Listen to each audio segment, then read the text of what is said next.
Hare Krishna, Krishna Krishna, Hare Hare, Hare Rama, Rama Rama, Hare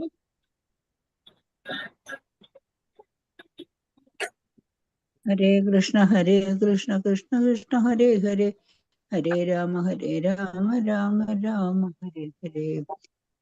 Hare Krishna, Krishna Krishna, Hare Hare, Hare Rama, Rama Rama, Hare Hare. Hare Rama, Rama Rama, Hare Hare. Hare Krishna. Hare Krishna, Hare Krishna. Krishna Krishna, Hare Hare, Hare Rama, Rama Rama, Hare Hare. Hare Krishna, Krishna Krishna, Hare Hare, Hare Rama, Rama Rama. പദകമലം Shri ഗുരും Hare Krishna, Krishna Krishna, Hare Hare, Hare സാദ്വൈതം സാവധൂതം ജനസഹിതം Sreekrishna ചൈതന്യദേവം ശ്രീരാധാകൃഷ്ണപാദാൻ സഗണലളിത ശ്രീവിശാഖാന്വിതം ഹേ കൃഷ്ണ കരുണാ സിന്ധോ ദീനബന്ധോ ജഗത്പദേ ഗോപേശ ഗോപികാ കാന്ത രാധാ കാന്ത നമോസ്തുതേ തപ്ത കാഞ്ചന ഗൗരാംഗീ രാധേ വൃന്ദാവനേശ്വരി വൃഷഭാനുസുതേ ദേവി പ്രണമാമി ഹരിപ്രിയേ വാഞ്ചാകൽപതരൂപ്യശ്ച കൃപാ സിന്ധുഭ്യ ഏവ ച പതിതാനാം പാവനേഭ്യോ വൈഷ്ണവേഭ്യോ നമോ നമഃ നമാം വിഷ്ണുപാദായ കൃഷ്ണപ്രേഷ്ഠായ ഭൂതലേ ശ്രീമതേ ജയപതാക സ്വാമി ഇതി നാമിനെ നമാചാര്യപാദായ നിതായ കൃപപ്രദായിനെ ഗൗരകഥാദാമതായ നഗരഗ്രാമധാരിണേ നമാം വിഷ്ണുപാദായ കൃഷ്ണപ്രേഷ്ഠായ ഭൂതലേ ശ്രീമതേ ഭക്തിവേദാന്ത സ്വാമി ഇതി നാമിനെ നമസ്തേ സാരസ്വതേ ദേവേ ഗൗരവാണി പ്രചാരിണേ നിർവിശേഷ ശൂന്യവാദി പാശ്ചാത്യദേശധാരിണേ ജയോ ശ്രീകൃഷ്ണ ചൈതന്യ പ്രഭോ നിത്യാനന്ദ ശ്രീ അദ്വൈത ഗദാധര ശ്രീവാസാദി ഗൗരഭക്തവൃന്ദ ഹരേ കൃഷ്ണ കൃഷ്ണ കൃഷ്ണ ഹരേ ഹരേ ഹരേ രാമ രാമ രാമ ഹരേ ഹരേ ഹരേ കൃഷ്ണ കൃഷ്ണ കൃഷ്ണ ഹരേ ഹരേ ഹരേ കൃഷ്ണ രാമ ഹരേ ഹരേ. ഹരേ കൃഷ്ണ. നമ്മൾ ഇന്ന് എന്താണ് മൂന്നാമത്തെ അധ്യായത്തിലാണ് അല്ലെ ഉള്ളത്. കർമ്മയോഗമാണ് നമ്മളിന്ന് പഠിക്കാൻ പോകുന്നത്. അപ്പൊ ഇതിനു മുമ്പത്തെ അധ്യായത്തിൽ രണ്ടാമത്തെ അധ്യായത്തിൽ നമ്മൾ എന്തൊക്കെയാ പഠിച്ചത്? നമ്മള് ശരീരമല്ല ആത്മാവാണെന്ന് പറഞ്ഞു അല്ലെ. അത് പല രീതിയിലാണ് ഭഗവാൻ പറഞ്ഞു കൊടുക്കുന്നത്. അപ്പൊ ആദ്യത്തെ ഭാഗം നമ്മള് എന്താണ് ആത്മാവ് എന്ന് പറയുന്നത് 1/10,000 ഇതിലെ ഒരു ചെറിയ അംശമാണ് ആ ഒരു തലമുടി നാരിഴയുടെ എന്ന് പറഞ്ഞു. അതുപോലെ തന്നെ ആ ആത്മാവിന് ശാശ്വതാംശമാണ്, അത് നശിക്കുന്നില്ല. ഒരു ശരീരം ഉപേക്ഷിക്കേണ്ടി വരുമ്പോൾ, അതായത് ഒരാൾ മരിക്കുമ്പോൾ ആ ശരീരത്തിനെ ഉപേക്ഷിച്ചിട്ട് വേറൊരു ശരീരത്തിലേക്കാണ് ഈ ആത്മാവ് പോണത് എന്ന് പറഞ്ഞു അല്ലെ. അതുപോലെ തന്നെ ആത്മാവിന്റെ കുറെ ഗുണങ്ങൾ പറഞ്ഞു. എന്താണ്, മുറിക്കാൻ സാധിക്കില്ല, അതുപോലെ ഈ ശരീരം മരിക്കുമ്പോഴും അതിന് നാശമില്ല, അത് ഭഗവാന്റെ ശാശ്വതാംശമാണ് എന്നൊക്കെ പറഞ്ഞു. ഇതാണ് ജ്ഞാനയോഗം അല്ലെങ്കിൽ സാഖ്യയോഗം എന്ന് പറയുന്നത്. രണ്ടാമത്തെ അധ്യായത്തിൽ നമ്മൾ പഠിച്ചത്. അപ്പൊ ആ ഭാഗം, ആ ശ്ലോകങ്ങളൊക്കെ സാഖ്യയോഗം, അതായത് ശരിക്കും സാഖ്യയോഗം എന്ന് പറയുന്നത് കപിലമുനി ആണ് സാഖ്യയോഗം പറയുന്നത്. അത് ദേവഹുതി, കപിലമുനിയുടെ അമ്മയുടെ അടുത്താണ് ഉപദേശിക്കുന്നത്. അത് ഭാഗവതത്തിൽ വരുന്ന ഒരു ഭാഗമാണ് കേട്ടോ. അപ്പൊ അതിന്റെ ഒരു ഇതാണ് നമ്മൾ ഈ ഭഗവത്ഗീതയുടെ ആ ശ്ലോകങ്ങൾ പഠിക്കുന്നത്. അത് കഴിഞ്ഞിട്ട് പിന്നെ നമ്മൾ പറയുന്നത് ഏതാണ്? കർമ്മയോഗമാണ് അവിടെ പറഞ്ഞത്. കർമ്മയോഗം ത്തിലും അപ്പൊ നമ്മൾ രണ്ടാമത്തെ അധ്യായത്തിൽ കർമ്മയോഗത്തിൽ കുറെ കാര്യങ്ങൾ പഠിച്ചു. എന്താണ്? കർമ്മം ചെയ്യണം അർജുന, എന്തായാലും നീ എന്താണ് യുദ്ധം എന്തായാലും ചെയ്യണം, കർമ്മം ഉപേക്ഷിച്ചുകൊണ്ടിരിക്കരുത് എന്നൊക്കെ ഭഗവാൻ ഉപദേശിച്ചു അല്ലെ കുറച്ച് ശ്ലോകങ്ങളില്. ആ ശ്ലോകങ്ങളൊക്കെയാണ് കർമ്മയോഗമായിട്ട് വരുന്നത്. അതായത് കർമ്മകാണ്ഡം ഉണ്ട്, കർമ്മയോഗം ഉണ്ട്, രണ്ടും തമ്മിൽ നല്ല വ്യത്യാസമുണ്ട്. അപ്പൊ കർമ്മകാണ്ഡത്തിൽ എന്താ പറഞ്ഞപ്പോ അവർ വേദങ്ങളുടെ ആദ്യത്തെ ഭാഗങ്ങളിൽ വന്നു കഴിഞ്ഞിട്ട് നമ്മൾക്ക് ദേവതമാരെ പൂജിക്കാനുള്ള കുറെ മാർഗങ്ങളൊക്കെ പറഞ്ഞിട്ടുണ്ട്. അതല്ല യഥാർത്ഥത്തില് ഭഗവാന്റെ അടുത്ത് പോകുന്നതാണ് ഒരാൾ നമ്മളുടെ കർത്തവ്യം എന്ന് നമ്മൾ പഠിച്ചു അല്ലെ. അതിലാ എന്താണ് കർമ്മകാണ്ഡം എന്ന് പറയുന്നത് നമ്മളുടെ സ്വാർത്ഥ താല്പര്യങ്ങൾക്ക് വേണ്ടിയിട്ട്, അതായത് ഭൗതിക ശരീരത്തിന് വേണ്ടിയിട്ട്, ശരീര സുഖത്തിന് വേണ്ടിയിട്ട്, നമ്മളുടെ ഈ റിലേഷൻസ് എന്നൊക്കെ പറയുന്നുണ്ടല്ലോ, നമ്മുടെ ബന്ധങ്ങൾക്ക് വേണ്ടിയിട്ടൊക്കെ നമ്മൾ ചെയ്യുന്ന കർമ്മങ്ങൾ, അതായത് പൂജകൾ, എന്തിനായാലും നമ്മുടെ വീട് എനിക്കൊരു നല്ലൊരു വീട് കിട്ടണം, അല്ലാന്നുണ്ടെങ്കിൽ എന്താ പറയുക നല്ലൊരു ജോലി കിട്ടണം, നല്ല വിദ്യാഭ്യാസം വേണം എന്നൊക്കെ പറഞ്ഞിട്ട് നമ്മൾ കുറെ പൂജകളൊക്കെ നടത്തൂലോ. അങ്ങനെയൊക്കെ ചെയ്യുന്ന കാര്യങ്ങളൊക്കെ നമ്മുടെ കർമ്മകാണ്ഡത്തിലാണ് വരുന്നത്. നമ്മുടെ ഓരോ പ്രവൃത്തികളും നമ്മൾക്കൊരു റിസൾട്ട് കിട്ടണം എന്ന് ഉദ്ദേശിച്ചുകൊണ്ട് നമ്മൾ ചെയ്യുന്ന പ്രവൃത്തികളാണ് കർമ്മകാണ്ഡത്തിൽ വരുന്നത്. അത് കർമ്മയോഗമാവുന്നത് എപ്പോഴാണ്? അത് ഭഗവാനുമായിട്ട് കണക്ട്. യോഗം എന്ന് പറയുന്നത് എപ്പോഴും ഭഗവാൻ കൃഷ്ണനുമായിട്ടുള്ള ഒരു കണക്ഷനാണ്. അപ്പൊ കർമ്മയോഗം എന്ന് പറയുമ്പോൾ അത് ഭഗവാനുമായിട്ട് ബന്ധപ്പെടുത്തിയിട്ടുള്ള കർമ്മങ്ങൾ എന്നുള്ളതാണ് അതിന്റെ അർത്ഥം, കർമ്മയോഗം. അപ്പൊ അതിൽ നമ്മൾ 3 തരത്തിലുള്ള കർമ്മങ്ങൾ പഠിച്ചു അല്ലെ? ആർക്കെങ്കിലും ഓർമ്മയുണ്ടോ? അൺമ്യൂട്ട് ചെയ്ത് പറയാൻ പറ്റുമോ? 3 തരത്തിലുള്ള കർമ്മങ്ങൾ ഏതൊക്കെയാണെന്ന് ആർക്കെങ്കിലും പറയാൻ സാധിക്കുമോ? അകർമ്മം അകർമ്മം അതാണ്. സകർമ്മ, കർമ്മ, വെറും കർമ്മ എന്ന് പറയുന്നത് സകർമ്മാണ്. പിന്നെ അകർമ്മ, പിന്നെ ഒരെണ്ണം കൂടി ഉണ്ട്, ഏതാണ്? വികർമ്മ. വികർമ്മ എന്ന് പറയുന്നതാണ് നമ്മളെ ശാസ്ത്രത്തിന് നിരക്കാത്തമാര് ചെയ്യുന്നത്, അസുരഗുണത്തിൽ ചെയ്യുന്ന പ്രവൃത്തികൾ, മറ്റുള്ളവർക്ക് ദ്രോഹം വരുന്നമാര് ചെയ്യുന്ന പ്രവൃത്തികളാണ് വികർമ്മം എന്ന് പറയുന്നത്. അവിടെ ഭഗവാനായിട്ട് ഒരു ബന്ധവും വരില്ല. കാരണം ഭഗവാൻ എന്നുള്ളൊരു കൺസെപ്റ്റ് ഇല്ലാണ്ട് മറ്റുള്ളവർക്ക് ദ്രോഹം വരുന്നമാര് നമ്മൾ തപോ ഗുണത്തിൽ ചെയ്യുന്ന കർമ്മങ്ങളെല്ലാം വികർമ്മങ്ങളാണ്. അത് ശാസ്ത്രത്തിൽ പറയാത്തതാണ്. പക്ഷെ ഇനി സകർമ്മം എന്ന് പറഞ്ഞ എന്താണ്? നമ്മൾക്ക് വേണ്ടിയിട്ട് നമ്മൾ ചെയ്യുന്നു, അതുകൊണ്ട് മറ്റുള്ളവർക്ക് ദ്രോഹമൊന്നും ഉണ്ടാവണമെന്നില്ല. നമ്മൾ നമ്മുടെ ഭൗതിക സുഖങ്ങൾക്ക് വേണ്ടി ചെയ്യുന്ന കർമ്മങ്ങളാണ്, അതാണ് സകർമ്മം. അത് ശാസ്ത്രത്തിൽ പറഞ്ഞിട്ടുള്ളതാണ്. ഇപ്പൊ നമ്മള് എന്താണ് എന്തെങ്കിലും വിഘ്നങ്ങൾ വരാതിരിക്കാനായിട്ട് ഗണപതി പൂജിക്കണം. അതുപോലെ തന്നെ ശിവദേവനെ പാർവതി ദേവി പൂജിച്ചു കഴിഞ്ഞാല് നമ്മൾക്ക് കല്യാണം നടക്കാത്തവർക്ക് കല്യാണം നടക്കും. കാർത്തിയായനി വ്രതമൊക്കെ പറയും അല്ലെ? അപ്പൊ അങ്ങനെയൊക്കെ ഇതൊക്കെ ശാസ്ത്രങ്ങൾ പറഞ്ഞിട്ടുള്ളതാണ്. പക്ഷെ അത് എന്താണ് നമ്മൾക്ക് പറഞ്ഞു മനസ്സിലാക്കി തരണമെന്നുണ്ടെങ്കിൽ ഈ കർമ്മകാണ്ഡം എന്ന് പറയുന്നത് ഒരു തുടക്കത്തിലുള്ള ആൾക്ക് ഭഗവാനെ കുറിച്ച് നമ്മളെല്ലാം ഭഗവാനെ കുറിച്ച് മറന്നു പോയിരിക്കുകയാണ് അല്ലെ? അപ്പൊ അങ്ങനത്തെ ഒരാൾക്ക് അതിനോട് ഭഗവാനോടൊരു വിശ്വാസം വരുന്ന മാതിരി ഇങ്ങനത്തെ കർമ്മങ്ങളൊക്കെ ചെയ്തു കഴിഞ്ഞാൽ നമുക്ക് കാര്യം നടക്കുമ്പോൾ ആ ഒരു ശക്തിയോട്, ആ ഒരു ദേവതയോട് നമ്മൾക്കൊരു വിശ്വാസം വരും അല്ലെ? അപ്പൊ ഇൻഡയറക്റ്റ് ആയിട്ട് നമ്മൾ ഭഗവാൻ, ഇപ്പൊ നമ്മൾ എന്ത് യജ്ഞങ്ങളും എന്ത് വഴിപാടുകളും നമ്മള് ദേവന്മാർക്ക് ചെയ്തു കഴിഞ്ഞാല് അതിന് ഫലം പോകുന്നത് ആർക്കാണ്? ഭഗവാൻ കൃഷ്ണന് തന്നെയാണ് എന്ന് നമ്മൾ മനസ്സിലാക്കണം. കാരണം ഭഗവാൻ കൃഷ്ണനിൽ നിന്നാണ് എല്ലാവരും വന്നിട്ടുള്ളത്. ഭഗവാന്റെ അധീനത്തിലുള്ള ഓഫീസേഴ്സ്മാരെയാണ് അവരെല്ലാം പണിയെടുക്കുന്നത്. അപ്പൊ അൾട്ടിമേറ്റ് ആയിട്ട് അതിന്റെ ഫലം പോകുന്നത് ആർക്കാണ്? എന്ത് യജ്ഞം ചെയ്താലും ഭഗവാൻ കൃഷ്ണനാണ് ചെയ്യുന്നത് എന്നുള്ളതാണ്. അപ്പൊ ഇത് സകർമ്മം എന്ന് പറയുന്നത് തെറ്റല്ല. പക്ഷേ അതുകൊണ്ട് എന്താണ് നമ്മൾക്ക് ലഭിക്കാത്തത്? പക്ഷെ നമ്മൾ വീണ്ടും നമ്മൾക്ക് ജന്മം ഉണ്ടാവും, നമ്മൾക്ക് മൃത്യു ഉണ്ടാവും, നമ്മൾക്ക് വ്യാധി ഉണ്ടാവും. ഈ സൈക്കിളിൽ നമ്മൾ പോയോണ്ടിരിക്കണം. കാരണം മുക്തി തരാനായിട്ട് ഏത് ദേവതകൾക്കും സാധ്യമല്ല എന്നാണ് നമ്മൾക്ക് മനസ്സിലാക്കേണ്ടത്. അപ്പൊ ഭഗവാന്റെ അടുത്ത് പോകണം. ഇനി നമ്മളുടെ സ്വന്തം വീട്ടിലേക്ക് നമുക്ക് തിരിച്ചു പോകണമെങ്കിൽ ആരെ പ്രാപിക്കണം? ഭഗവാൻ കൃഷ്ണനെ തന്നെ പ്രാപിക്കണം. വേറെ ആർക്കും മുക്തി തരാനായിട്ട്, മോക്ഷം തരാനായിട്ട് സാധിക്കില്ല. അപ്പൊ സകർമ്മം എന്ന് പറയുന്നത് എന്താണ്? നമ്മളുടെ സ്വാർത്ഥ താല്പര്യങ്ങൾക്ക് വേണ്ടിയിട്ട് നമ്മൾ ചെയ്യുന്ന കർമ്മങ്ങൾ. ഓക്കെ, അത് ശാസ്ത്രത്തിന് നിരക്കാത്തതാണെന്ന് നമുക്ക് പറയാൻ പറ്റില്ല. പക്ഷെ ഭഗവാന്റെ അടുത്തേക്ക് നമുക്ക് പോകാൻ പറ്റില്ല. ഇനി അകർമ്മം എന്ന് പറയുന്നത് എന്താണ്? കർമ്മം, ഇപ്പൊ സകർമ്മത്തിന്റെ പ്രത്യേകത എന്താണെന്നുണ്ടെങ്കിൽ ഏത് സകർമ്മമാണെങ്കിലും അതിന് ഒന്നിലോ നമ്മൾക്കൊരു പുണ്യഫലം ഉണ്ട്, അല്ലെങ്കിൽ ഒരു പാപഫലം ഉണ്ട്. നമ്മൾ എന്തെങ്കിലും തെറ്റുകളാണ് ചെയ്യണമെന്നുണ്ടെങ്കിൽ അതിനൊരു പാപം നമ്മൾക്ക് വരും. അതെല്ലാം നല്ല കാര്യങ്ങൾ മറ്റുള്ളവർക്ക് ഉപകാരപ്പെടുന്ന കാര്യം നമ്മൾ ചെയ്യുകയാണെന്നുണ്ടെങ്കിൽ അതിന് പുണ്യം വരും. അപ്പൊ അതിന് വേണ്ടിയിട്ട് പുണ്യം ലഭിക്കാനാണെങ്കിൽ നമ്മൾ വീണ്ടും ഈ ഭൗതിക ലോകത്തേക്ക് വരണം. പാപത്തിനാണെന്നുണ്ടെങ്കിൽ നമ്മൾ ഈ ഭൗതിക ലോകത്തിലേക്ക് വരണം. അകർമ്മ എന്ന് പറയുന്നത് നമ്മളുടെ എല്ലാ കർമ്മങ്ങളും നമ്മൾ ഭഗവാനെ ഏൽപ്പിക്കുകയാണ്, അതായിട്ട് അതിന്റെ സംരക്ഷണത്തിന്. അപ്പൊ അത്തരം കർമ്മങ്ങൾക്ക് നമ്മൾക്ക് പാപമില്ല, പുണ്യമില്ല. ഇതാണ് 3 തരത്തിലുള്ള കർമ്മങ്ങൾ. ക്ലിയർ ആയില്ലേ? വികർമ്മം, സകർമ്മം, അകർമ്മം എന്നുള്ള സകാമകർമ്മം എന്ന് നമ്മൾ പറയൂട്ടോ അതിന്.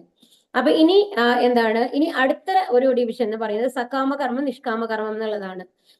സകാമകർമ്മം എന്ന് പറയുന്നത് നമ്മളുടെ ഭൗതികത, നമ്മളുടെ ദേഹത്തിന് വേണ്ടിയിട്ട് നമ്മൾ ഇപ്പൊ ചെയ്യുന്ന കർമ്മങ്ങളെല്ലാം സകാമകർമ്മങ്ങളാണ്. ഒരു റിസൾട്ട് കിട്ടണം എന്ന് വിചാരിച്ചിട്ടല്ലേ നമ്മൾ ജോലി ചെയ്തുകൊണ്ടിരിക്കുന്നത്. അത്. ഈ നിഷ്കാമകർമ്മം എന്ന് പറയുന്നത് നമ്മളുടെ ഫലം, അതിന്റെ ഫലം നമ്മൾക്ക് വേണ്ടാന്ന് വിചാരിക്കുകയാണ്. അപ്പൊ ഇപ്പൊ എനിക്ക് നല്ലത് വരുമോ ചീത്ത വരുമോ എന്ന് വിചാരിക്കുന്നില്ല. എന്റെ ഡ്യൂട്ടി എന്നുള്ള ലെവലിലേക്ക് ഞാൻ ആ കർമ്മം ചെയ്യുകയാണെങ്കിൽ അത് നിഷ്കാമകർമ്മമാണ്. പക്ഷെ നിഷ്കാമകർമ്മത്തിനെ നമ്മൾ വന്നിട്ട് അത് ഭഗവാനുമായിട്ട് ബന്ധപ്പെടുത്തുമ്പോൾ മാത്രമാണ് അതൊരു കർമ്മയോഗമായിട്ട് മാറുന്നുള്ളൂ. നിഷ്കാമകർമ്മം ചെയ്യുകയാണെന്നുണ്ടെങ്കിൽ നമുക്ക് എന്താ ഗുണമെന്നുണ്ടെങ്കിൽ നമുക്ക് കുറെ പുണ്യങ്ങൾ ഉണ്ടാക്കാം. കാരണം നമ്മൾ അതിന്റെ റിസൾട്ട് നമ്മൾ പ്രതീക്ഷിക്കുന്നില്ല അല്ലെ? അതുകൊണ്ട്. പക്ഷേ ഈ നിഷ്കാമകർമ്മത്തിനുണ്ട് നമ്മൾക്ക് ചെയ്യാൻ പറ്റുന്ന ചില ജോലികളുണ്ട് അല്ലെ? അതല്ലേ നമ്മൾ ചെയ്യുള്ളൂ. അപ്പൊ എല്ലാ ജോലികളും ഇപ്പൊ ഭഗവാന് വേണ്ടിയിട്ട് എനിക്ക് മാല കെട്ടാൻ അറിയാം, ഞാൻ മാല കെട്ടുന്നു. ഓക്കെ, ആ ജോലി ഞാൻ ഡെയിലി ചെയ്തുകൊണ്ടിരിക്കുന്നുണ്ട്. ഓക്കെ, ഭഗവാന് വേണ്ടിയിട്ട് തന്നെയാണ് ചെയ്യുന്നത്. പക്ഷേ നമ്മൾ വേറൊരു കാര്യം നമ്മളോട് ചെയ്യേണ്ടത്, നമ്മൾ അവിടെ ഒന്ന് മുറ്റടിക്കണം, അല്ല അങ്ങനെയെങ്കിൽ അവിടെ എല്ലാ പാത്രങ്ങളെല്ലാം കഴുകി വൃത്തിയാക്കണം എന്ന് പറഞ്ഞു കഴിഞ്ഞാൽ ചിലവരത് അതിന് തയ്യാറാവണമെന്നില്ല. മനസ്സിലാവുണ്ടോ പറയുന്നത്? അതല്ലാതെ നമുക്ക് ഏത് കർമ്മം ചെന്ന് കഴിഞ്ഞാലും ഈക്വൽ ആണ്. ഭഗവാന് മാല കെട്ടുന്നതായാലും ശരി, ഭഗവാനെ ഡെക്കറേറ്റ് ചെയ്യുന്നതായാലും ശരി, ഭഗവാന് വേണ്ടിയിട്ട് എന്താണ് പാചകം ചെയ്യുന്നതാണെങ്കിലും ശരി, അതല്ല തൂത്ത് വൃത്തിയാക്കുക, അതായത് എല്ലാം മുറിയൊക്കെ വൃത്തിയാക്കി വെക്കുന്നതാണെങ്കിലും ശരി, അതിന്റെ ജനലുകളൊക്കെ തുടച്ച് വൃത്തിയാക്കുന്നതായാലും ശരി, ഏത് ലോ ടു ഹൈ ലെവൽ നമ്മൾ വിചാരിക്കുന്ന ഏത് കർമ്മങ്ങളും മടി കൂടാതെ ചെയ്യുന്ന ഒരാളാണ് ആ കർമ്മത്തിന്റെ ലെവലിലേക്ക് പോവുക. കാരണം എല്ലാം ഭഗവാന് വേണ്ടി സമർപ്പിക്കുന്ന ആൾക്കാരാണ് അവര്. അത് നമ്മൾ മനസ്സിലാക്കണം. അപ്പൊ ഇതിലാണ് കർമ്മയോഗത്തെ പറ്റിയിട്ട് കൂടുതൽ ഇതായിട്ട് നമ്മൾ പറയണം. അപ്പൊ എന്താ കർമ്മം എന്ന് പറഞ്ഞാൽ നമ്മളെ സംബന്ധിച്ച് എന്താണ്? ഒരു കർമ്മം എന്ന് പറഞ്ഞു കഴിഞ്ഞാല് നമ്മുടെ എല്ലാ പ്രവൃത്തികളും കർമ്മങ്ങളാണ് അല്ലെ? നമ്മളുടെ പ്രവൃത്തി, അത് എന്ത് പ്രവൃത്തി വേണമെങ്കിൽ ആവാം. ഇപ്പൊ കാണാം, നമ്മൾ കുറേ എന്താ പറയാ, എല്ലാവരും ബോധവൽക്കരിക്കണം വരുന്ന കുറെ പ്രോസസ് നമ്മളിപ്പോ കാണാറുണ്ടല്ലേ? നമ്മുടെ യൂട്യൂബ് മീഡിയകളിലൊക്കെ നമ്മൾ കാണാൻ പറ്റും. അതിലൊക്കെ ഇങ്ങനെ ഭയങ്കരമായിട്ട് നമ്മൾക്ക് കാണാൻ പറ്റും. ഫോർ എവറി ആക്ഷൻ, അതായത് എല്ലാ കർമ്മ ഈസ് കമ്മിങ് ബാക്ക് എന്ന് പറഞ്ഞ് നമുക്ക് കാണാം. അത് നമ്മളിൽ നിന്നാണ് ഈ നമ്മളെല്ലാം നമ്മൾ എന്താ ചെയ്യുന്നത്? ഇപ്പോ പാശ്ചാത്യ രാജ്യങ്ങളെ അനുകരിക്കുകയാണ് ചെയ്യുന്നത് അല്ലെ? നമ്മളുടെ ആ ഒരു തനതായിട്ടുള്ള ശൈലികൾ വിട്ട് ഇപ്പൊ എല്ലാവരും പുറത്ത് പോയി സെറ്റിൽ ആവാനാണ് ആഗ്രഹിക്കുന്നത്. അപ്പൊ ഈ കർമ്മ ഈസ് കമ്മിങ് ബാക്ക് എന്ന് പറഞ്ഞാൽ എന്താണ്? അതാണ് ഈ പാപവും പുണ്യവും എന്ന് നമ്മൾ പറയുന്നത്. നമ്മളുടെ ഈ ഭഗവത്ഗീതയിലായാലും ശരി, ഭാഗവതത്തിലായാലും ശരി, ഇതൊക്കെ നമ്മൾ ഒരുപാട് കാലം മുമ്പ് നമ്മൾക്ക് പറഞ്ഞ് മനസ്സിലാക്കി തന്നിട്ടുണ്ട്. പക്ഷെ നമ്മൾ അതൊക്കെ മറന്നു പോയിട്ട് നമ്മൾ എന്താ ചെയ്യുന്നത്? ഇപ്പൊ നമ്മൾ പറയണോ എല്ലാ ആക്ഷനും മറ്റുള്ളവർ പറയുമ്പോ നമ്മൾ അതിനെ ആക്സെപ്റ്റ് ചെയ്യുന്ന ഒരു ലെവലിലേക്കാണ് നമ്മൾ ഇപ്പൊ മാറിക്കൊണ്ടിരിക്കുന്നത് അല്ലെ? അപ്പൊ അത് എന്താണ് യഥാർത്ഥത്തിൽ കർമ്മ എന്നുള്ളതാണ് ഈ അധ്യായം നമ്മളെ പഠിപ്പിക്കാൻ പോകുന്നത്. ഇത് പ്രപാദയാണ്, ജ്ഞാനയോഗം അല്ലെങ്കിൽ കർമ്മയോഗം. അപ്പൊ ഇവിടെ 2 തരത്തിലുള്ളതാണ് പറയുന്നത്. അപ്പൊ ഈ കർമ്മയോഗം, അപ്പൊ ഏറ്റവും താഴെ വരുന്നത് കർമ്മകാണ്ഡമാണ്. കർമ്മകാണ്ഡത്തിലാണ് നമ്മള് നമ്മൾ ഈ ഭൗതിക ലോകത്തില് നമ്മളുടെ സുഖങ്ങൾക്ക് വേണ്ടി ചെയ്യുന്ന പ്രവൃത്തികളാണ് കർമ്മകാണ്ഡം എന്ന് പറയുന്നത്. അപ്പൊ ഈ ഒരു ലാഡർ വെച്ച് കഴിഞ്ഞാല് സ്റ്റെപ്പായിട്ട് നമ്മൾ ഭഗവാന്റെ അടുത്തേക്ക് പോകുന്നത് നോക്കിക്കഴിഞ്ഞാൽ ഏറ്റവും മേലെ നിൽക്കുക ഭക്തി യോഗമാണ്. ഏറ്റവും താഴെ നിൽക്കുന്നത് കർമ്മകാണ്ഡം എന്ന് പറയുന്നത് നമ്മൾ സാധാരണ ചെയ്യുന്ന പ്രവർത്തികൾ, ഭഗവാനെ സമർപ്പിക്കാതെ ചെയ്യുന്ന പ്രവർത്തികൾ. അത് കഴിഞ്ഞിട്ട് കർമ്മയോഗം എന്ന് പറയുമ്പോൾ ഭഗവാന് വേണ്ടിയിട്ട് നമ്മൾ ചെയ്യുന്നു. അപ്പൊ എന്താ വരുന്നത്? അതിൽ സകാമകർമ്മം വരും, നിഷ്കാമകർമ്മം വരും. അതിന് മേലെയാണ് എന്ന് പറയുന്നത് അകർമ്മം എന്നുള്ളത് വരുന്നത്. ഭഗവാന് വേണ്ടിയിട്ട് നമ്മൾ എല്ലാം ഉപേക്ഷിക്കുകയാണ് എന്നുള്ള ലെവലിൽ നമ്മൾ കർമ്മം ചെയ്യുന്നത്. അപ്പൊ ഇത് ആദ്യത്തെ 2 ശ്ലോകങ്ങളാണ് ഇതിൽ എന്തെന്ന് പറഞ്ഞത്, അവിടെ പറഞ്ഞത് അല്ലെ? അവിടെ ഈ ശ്ലോകത്തിന്റെ നമ്പർ ചെയ്തിട്ടുണ്ടാവും, നോട്ട് ചെയ്തോളൂ കേട്ടോ. ബുക്കും പേനും എടുത്ത് വെച്ച് കഴിഞ്ഞാൽ കുറച്ചും കൂടി ഈസി ആയിരിക്കും നിങ്ങൾക്ക്. അപ്പൊ 3:1, 3:2 ഈ 2 ശ്ലോകങ്ങള് ജ്ഞാനയോഗം അല്ലെങ്കിൽ കർമ്മയോഗത്തെ പറ്റിയിട്ടാണ് നമ്മളോട് പറയുന്നത്. ജായസി ചേത് കർമ്മണസ്തേ മദാ ബുദ്ധിർജനാർദ്ദന തത്കിം കർമ്മണി ഘോരേ മാം നിയോജയസി കേശവ. അർജുനൻ പറഞ്ഞു, ഹേ ജനാർദ്ദന, അല്ലയോ കേശവ, ഫലാകാംക്ഷയോടെ ചെയ്യുന്ന കർമ്മത്തെക്കാൾ ശ്രേഷ്ഠമാണ് ബുദ്ധി എന്ന് കരുതുന്നുവെങ്കിൽ അങ്ങ് എന്തിനാണ് എന്നെ ക്രൂരമായ ഈ യുദ്ധത്തിന് പ്രേരിപ്പിക്കുന്നത്?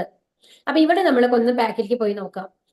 എന്താ പറയണെന്നുണ്ടെങ്കിൽ 2-ാമത്തെ അധ്യായത്തില് ഇപ്പൊ ഇവിടെ അർജുനൻ എന്താ പറയുന്നത്? ഫലാകാംക്ഷയോടെ ചെയ്യുന്ന കർമ്മത്തെക്കാൾ ശ്രേഷ്ഠമാണ് ബുദ്ധി എന്ന് കരുതുന്നുവെങ്കിൽ അങ്ങ് എന്തിനാണ് എന്നെ ക്രൂരമായ ഈ യുദ്ധത്തിന് പ്രേരിപ്പിക്കുന്നത് എന്നാണ് ചോദിക്കുന്നത് അർജുനൻ. ഫലാകാംക്ഷയോടെ ചെയ്യുന്ന കർമ്മത്തെക്കാൾ ശ്രേഷ്ഠമാണ് ബുദ്ധി. അപ്പൊ 2 വ്യൂ ആണിത്.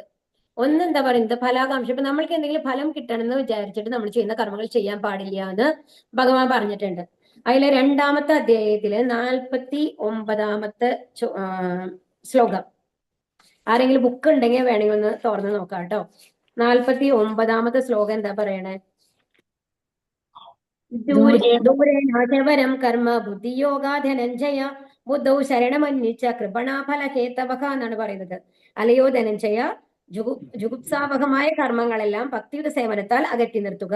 ആ ബോധത്തോടെ ഭഗവാനെ ശരണം പ്രാപിക്കുക. കർമ്മഫലങ്ങൾ അനുഭവിക്കാൻ ആഗ്രഹിക്കുന്നവർക്ക് പെടലാണ്. അപ്പൊ ഇവിടെ എന്താ പറയുന്നത്? ഫലാകാംക്ഷ, നമ്മൾക്ക് ഫലം കിട്ടണമെന്ന് വിചാരിച്ചിട്ട് ഏത് കർമ്മങ്ങളും ചെയ്യാൻ പാടില്ല. അതിനേക്കാൾ എന്താണ് നല്ലത്? ബുദ്ധിയോ നമ്മള് ഭഗവാന് വേണ്ടിയിട്ട് എല്ലാം സമർപ്പിച്ചിരിക്കുക എന്നുള്ളതാണ് എന്നുള്ളതാണ് ഇവിടെ പറയുന്നത്. അപ്പൊ ഫലാകാംക്ഷയോടെ ചെയ്യുന്നത്. അപ്പൊ അർജുനനെ സംബന്ധിച്ച് ഇപ്പൊ എന്തുകൊണ്ടാണ് യുദ്ധം ചെയ്യുന്നത്? രാജ്യം കിട്ടണം അല്ലെ, അതിനു വേണ്ടിയിട്ടാണ്. അപ്പൊ അത് ഫലാകാംക്ഷയോടെ ചെയ്യുന്ന ഒരു കർമ്മല്ലേ. അപ്പൊ അത് ശരിയല്ലല്ലോ, അത് ചെയ്യാൻ പാടില്ലല്ലോ. അപ്പൊ യുദ്ധം ചെയ്യാൻ പാടില്ല. ഓക്കെ. അതുപോലെ കർമ്മത്തിന് ബുദ്ധി എന്ന് കരുതുന്നു എങ്കിൽ, അപ്പൊ ബുദ്ധി എന്ന് പറയുന്നത്, അപ്പൊ അതുകൊണ്ടാണ് അർജുനൻ ഇവിടെ പറയുന്നത്, എനിക്ക് രാജ്യം വേണ്ട, ഞാൻ അതുകൊണ്ട് എന്ത് ചെയ്യാം, ഞാൻ കാട്ടിലേക്ക് പോയിക്കോളാം എന്നുള്ളതാണ് അർജുനൻ ഇവിടെ പറയുന്നത്. അപ്പൊ കൃഷ്ണനോട് അർജുനൻ എന്താ ചെയ്തത്? കേസി എന്ന അസുരനെ കൊന്നതാണ് അല്ലെ. അപ്പൊ എന്റെ മനസ്സിൽ എങ്ങനെ ഡൗട്ട് വരികയാണ്, അപ്പൊ ദയവ് ചെയ്ത് കേശവ എന്തുകൊണ്ടാണ് എന്നെ ഈ ക്രൂരമായിട്ടുള്ള യുദ്ധത്തിന് പ്രേരിപ്പിക്കുന്നത്? കാരണം ഈ അത് പാപാണ്, ചെയ്യാൻ പാടില്ല എന്ന് പറഞ്ഞു ഓൾറെഡി. ഹരേ കൃഷ്ണ. അപ്പൊ കൃഷ്ണാവബോധം നിഷ്ക്രിയത്വം എന്ന് തോന്നിക്കുന്ന വിധം ഒറ്റയ്ക്കൊരിടത്തിരുന്ന് ഭഗവാന്റെ തിരുനാമ ഉച്ചാരണം കൊണ്ട് കൃഷ്ണാവബോധത്തിൽ പൂർണ്ണത കൈവരിക്കുവാൻ തുനിയുന്നത് യുക്തമല്ല. സാമാന്യ ജനങ്ങളുടെ വില കുറഞ്ഞ ആദരവ് ലഭിക്കുവാനേ അതുകൊണ്ട് സാധിക്കൂ. അപ്പൊ എന്താണ് പറയുന്നത്? അപ്പൊ ഇവിടെ എന്താ പറയണെന്നുണ്ടെങ്കിൽ, ഇപ്പൊ ഈ 49ാമത്തെ ശ്ലോകത്തില് ഭഗവാൻ അങ്ങനെ പറഞ്ഞു അല്ലെ, എന്തായാലും കർമ്മഫലം അങ്ങനെ യുദ്ധം അതായത് കർമ്മം ആഗ്രഹിച്ചുകൊണ്ട് ഓരോ കാര്യങ്ങളും ചെയ്യാൻ പാടില്ല. അപ്പോൾ അർജുനനെ സംബന്ധിച്ചിടത്തോളം ഇത് കർമ്മത്തിന് വേണ്ടിയിട്ടാണ്, അതായത് ഒരു കാര്യം നടക്കാൻ വേണ്ടിയിട്ടാണ് യുദ്ധം ചെയ്യുന്നത്. എന്തുകൊണ്ട്? രാജാവാൻ വേണ്ടിയിട്ട് അല്ലെ. അപ്പോ അതാണ്. ഇനി അതിനു മുമ്പ് വേറൊരു ശ്ലോകത്തില് ഭഗവാൻ പറയുന്നുണ്ട് എന്തെന്ന്, അർജുന എണീറ്റ് യുദ്ധം ചെയ്യൂ എന്ന് പറയുന്നുണ്ട്. അതേത് ശ്ലോകമാണ്? 37ാമത്തെ ശ്ലോകത്തില്, 2ാമത്തെ അധ്യായത്തിൽ 37ാമത്തെ ശ്ലോകത്തിൽ എന്താ പറയുന്നത്? ഹതോ വാ പ്രാപ്സ്യസി സ്വർഗം ജിത്വാ വാ ഭോക്ഷ്യസേ മഹീം തസ്മാദ് ഉത്തിഷ്ഠ കൗന്ദേയ യുദ്ധായ കൃത നിശ്ചയഃ. കുന്തിപുത്ര, ഒന്നുകിൽ നീ ഈ യുദ്ധത്തിൽ കൊല്ലപ്പെട്ട് സ്വർഗം പോകും, അല്ലെങ്കിൽ വിജയം നേടി സാമ്രാജ്യം ഭരിക്കും. ഏതായാലും ഉറച്ച തീരുമാനത്തോടെ എഴുന്നേറ്റ് യുദ്ധം ചെയ്യും. അപ്പൊ ഭഗവാൻ എന്താ പറയുന്നത്? ഏതെങ്കിലും ഒരു 2 റിസൾട്ട് ആണ്. ഒന്നിലോ നീ സ്വർഗത്തിലേക്ക് പോകും, അല്ലെങ്കിൽ നിനക്ക് രാജ്യം കിട്ടും. അപ്പൊ രണ്ടായാലും നല്ലതാണ്, അതുകൊണ്ട് നീ യുദ്ധം ചെയ്യൂ. അപ്പൊ അർജുനൻ പറയാണ്, ഈ എനിക്ക് ആകെ മൊത്തം കൺഫ്യൂഷൻ ആണ് ഇപ്പൊ. എന്താന്ന് വെച്ചാൽ ഒന്ന് എന്താ പറയുന്നത്, ഒന്നിൽ രാജ്യം കിട്ടും, അതുകൊണ്ട് ജയിച്ച അതുകൊണ്ട് യുദ്ധം ചെയ്തോളൂ. അതല്ല എന്താ പറയുന്നത്, അല്ലെങ്കിൽ സ്വർഗം കിട്ടും, അവിടെയാണെങ്കിൽ സന്തോഷിച്ചിരിക്കാം. അപ്പൊ അതും നമ്മുടെ ഒരു റിസൾട്ട് പ്രതീക്ഷിക്കലാണ് അല്ലെ. ഒന്നിലോ രാജ്യം കിട്ടും, അല്ലെങ്കിൽ സ്വർഗത്തെ പോകും. ഓക്കെ. അപ്പൊ അതുകൊണ്ട് അപ്പൊ ഈ 2 തരത്തിലുള്ള കാര്യങ്ങളാണെന്നുണ്ടെങ്കിലും എങ്ങനെയാണ് ഞാൻ യുദ്ധം ചെയ്യുന്നത് എന്നാണ് അർജുനൻ ചോദിക്കുന്നത്. ഒരു സ്ഥലത്ത് ഭഗവാൻ പറയുന്നു യുദ്ധം ചെയ്യൂ അർജുന എന്ന് പറയുന്നു. 2ാമത്തെ സ്റ്റെപ്പിൽ എന്താ പറയുന്നത്? ഫലാകാംക്ഷയോടെ യുദ്ധം ചെയ്യുന്നത് പാപാണ്, ചെയ്യാൻ പാടില്ല എന്ന് പറയുന്നു. അപ്പൊ ഞാൻ യുദ്ധം ചെയ്യണോ വേണ്ടേ? ഇതാണ് അർജുനന്റെ സംശയം ഇപ്പോ. അപ്പൊ കൃഷ്ണാവബോധം നിഷ്ക്രിയത്വം എന്ന് തോന്നിപ്പിക്കുന്ന വിധം ഒറ്റയ്ക്ക് ഒരിടത്തിരുന്ന് ഭഗവാന്റെ തിരുനാമ ഉച്ചാരണം കൊണ്ട് കൃഷ്ണാവബോധത്തിൽ പൂർണ്ണത കൈവരിക്കാൻ തുടങ്ങിയത് യുക്തമല്ല. അപ്പൊ ഇവിടെ എന്താ പറയുന്നത്? അപ്പൊ പക്ഷെ ഇവിടെ നമ്മൾ എന്താ മനസ്സിലാക്കേണ്ടതെന്നുണ്ടെങ്കിൽ, എന്തുകൊണ്ടാണ് അർജുനനോട് യുദ്ധം ചെയ്യാൻ പറയുന്നത്? അപ്പൊ ഇത് രാജ്യത്തിന് വേണ്ടിയിട്ടാണെന്നുണ്ടെങ്കിൽ അർജുന യുദ്ധം ചെയ്യേണ്ട ആവശ്യമില്ലല്ലോ. അപ്പൊ എന്തുകൊണ്ടാണ് ഭഗവാൻ പറയുന്നത്? നമ്മൾ ഒരാള് സന്യാസം എപ്പോ സ്വീകരിക്കണം? നമ്മളുടെ മനസ്സിൽ വന്നു കഴിഞ്ഞിട്ട് ആ ഒരു അത്രയും നിർവികാരത വരണം, എല്ലാത്തിനോടും ഒരു വിരക്തി വരണം. അതായത് ഇപ്പൊ എന്താ പറയുന്നുണ്ടെങ്കിൽ, ഇപ്പൊ അർജുനന്റെ മനസ്സിൽ യുദ്ധം എന്താണ് കാരണം? അർജുനന് അറിയാം മറ്റുള്ളവര് എന്താണ്, ദുര്യോധനനും മറ്റുള്ള ആൾക്കാരെല്ലാം അക്രമികളാണ് എന്നുള്ളത് നമ്മൾ ഇതിനു മുമ്പത്തെ അധ്യായത്തിൽ പഠിച്ചു. അക്രമികൾ ആരൊക്കെയാന്ന് പറയുന്ന ആ ശ്ലോകം എന്തായിരുന്നു? അവരൊക്കെ അക്രമികളാണ്, എന്നാലും ഞാൻ യുദ്ധം ചെയ്യുന്നില്ല എന്നാണ് അർജുനൻ പറയുന്നത്. അപ്പൊ ഫസ്റ്റ് പോയിന്റ് നിങ്ങൾ എന്താ നോട്ട് ചെയ്യണമെന്നുണ്ടെങ്കിൽ, അവർ അക്രമികളാണ് എന്നുള്ളത് അർജുനൻ ആക്സെപ്റ്റ് ചെയ്തിട്ടുണ്ട്. കറക്റ്റ് അല്ലേ പറയുന്നത്? അതുപോലെ തന്നെ 2ാമത്തെ കാര്യം എന്താണെന്നുണ്ടെങ്കിൽ, യുദ്ധത്തിന് രാജ്യം വേണ്ട എന്ന് പറയുന്നത് എന്തുകൊണ്ടാണ്? അവരെ വധിക്കാൻ എനിക്ക് സാധിക്കില്ല, ഗുരുജനങ്ങളെ വധിക്കാൻ എനിക്ക് സാധിക്കുന്നില്ല, അവരോടുള്ള എന്താണ് ഇഷ്ടം കൊണ്ട്, അല്ലെങ്കിൽ അവരോടുള്ള ബഹുമാനം കൊണ്ട് ഞാൻ പക്ഷെ അതല്ലാതെ രാജ്യം വേണ്ടാന്ന്, അർജുനന് രാജ്യം വേണ്ട, അതൊക്കെ അർജുനന് വേണ്ടി അർജുന രാജ്യം ആഗ്രഹിക്കുന്നില്ല എന്നുള്ളത് കറക്റ്റ് ആണ്. പക്ഷെ എന്തുകൊണ്ട് യുദ്ധം ചെയ്യുന്നില്ല? മറ്റുള്ളവർ തെറ്റ് ചെയ്തവരാണെന്നുണ്ടെങ്കിൽ കൂടി തനിക്ക് പാപം വരും എന്നുള്ള ഒരു കാര്യം കൊണ്ടാണ് അർജുന യുദ്ധം ചെയ്യുന്നില്ല എന്ന് വിചാരിക്കുന്നത്. അല്ലാതെ എന്താണ് അതിനോടുള്ള പൂർണ്ണമായ ഒരു വിരക്തി വന്നിട്ടല്ല. ഞാൻ ഭഗവാനെ സേവിക്കേണ്ട സമയമായി, ഇനി ഞാൻ ഒരു ക്ഷത്രിയൻ എന്നുള്ള കർമ്മങ്ങളൊക്കെ ചെയ്തു കഴിഞ്ഞു, ഇനി ഞാൻ എന്റെ ഭഗവത് സന്നിധിയിലേക്ക് പോകണം, അതുകൊണ്ട് ഞാൻ ഭഗവാനെ ഇരുന്ന് പ്രാർത്ഥിക്കാം എന്നുള്ളത് കൊണ്ടല്ല അർജുനൻ ഇവിടെ യുദ്ധം ചെയ്യില്ല എന്ന് പറയുന്നത്. എന്തുകൊണ്ടാണ്? മറ്റുള്ളവരെ ദുഃഖിപ്പിക്കാൻ എനിക്ക് സാധിക്കുന്നില്ല, അത് എനിക്ക് രാജ്യം വേണ്ട, എനിക്കായി രാജ്യം വേണ്ട, അതുകൊണ്ട് യുദ്ധം ചെയ്യുന്നില്ല എന്നാണ്. അപ്പൊ അതിന്റെ അർത്ഥം മനസ്സിൽ വിരക്തി വന്നു കഴിഞ്ഞു, എല്ലാ ഭൗതിക ലോകത്തിനോടുള്ള എല്ലാ ആഗ്രഹങ്ങളും തീർന്നു, എല്ലാ ഫാമിലി അറ്റാച്ച്മെന്റും തന്റെ ഭാര്യയോടോ കുട്ടികളോടുള്ള ആ അടുപ്പമെല്ലാം തീർന്നു എന്നല്ലല്ലോ കാണിക്കുന്നത്. അപ്പൊ അങ്ങനത്തെ ഒരു മനസ്ഥിതി ഉള്ള ഒരാള് ഒരിക്കലും സന്യാസം സ്വീകരിക്കാൻ പാടില്ല എന്നുള്ളതാണ് ഇവിടെ പറയുന്നത്. അപ്പൊ അങ്ങനെ ചെയ്യുമ്പോൾ എന്താ ഉണ്ടാവുക? സാമാന്യ ജനങ്ങളുടെ വില കുറഞ്ഞ ആദരവ് ലഭിക്കാനായിട്ട്, അതായത് ഭഗവാനുമായിട്ട് പൂർണ്ണ ഭക്തി വന്നിട്ടല്ല അർജുനൻ അത് ഉപേക്ഷിക്കുന്നത്. എന്തിനാണ്? ആ സാഹചര്യത്തിൽ നിന്ന് ഒളിച്ചോടാൻ വേണ്ടിയിട്ടാണ് എന്നുള്ളതാണ്. അപ്പൊ ബുദ്ധിയോഗം എന്നത് കർമ്മനിരതമായ ജീവിതത്തിൽ നിന്നുള്ള പിൻവാങ്ങലോ ഏകാന്തതയിലെ തപശ്ചര്യയോ അല്ല. അപ്പൊ നമ്മള് ഒരു കാര്യത്തിൽ നിന്ന് ഒളിച്ചോടാനായിട്ട് പോയിട്ട് ഒരു സ്ഥലത്ത് പോയിരുന്നു കഴിഞ്ഞിട്ട് ആരും ഇല്ലാത്ത ഒരു സ്ഥലത്ത് പോയി ജീവിക്കുക എന്ന് പറയുന്നത് യഥാർത്ഥ തപസ്സല്ല. യഥാർത്ഥ തപസ് എന്ന് പറയുന്നത് അതിന് കാട്ടിൽ പോകണം തന്നെയില്ല, എല്ലാം ഉപേക്ഷിച്ച് സ്വന്തം വീട്ടിലിരുന്ന് കഴിഞ്ഞിട്ടാണെങ്കിലും ആ ഡിറ്റാച്ച്മെന്റോട് കൂടിയിട്ട് ജീവിക്കാം. അങ്ങനെ ഒരുപാട് പേരുണ്ടായിരുന്നു.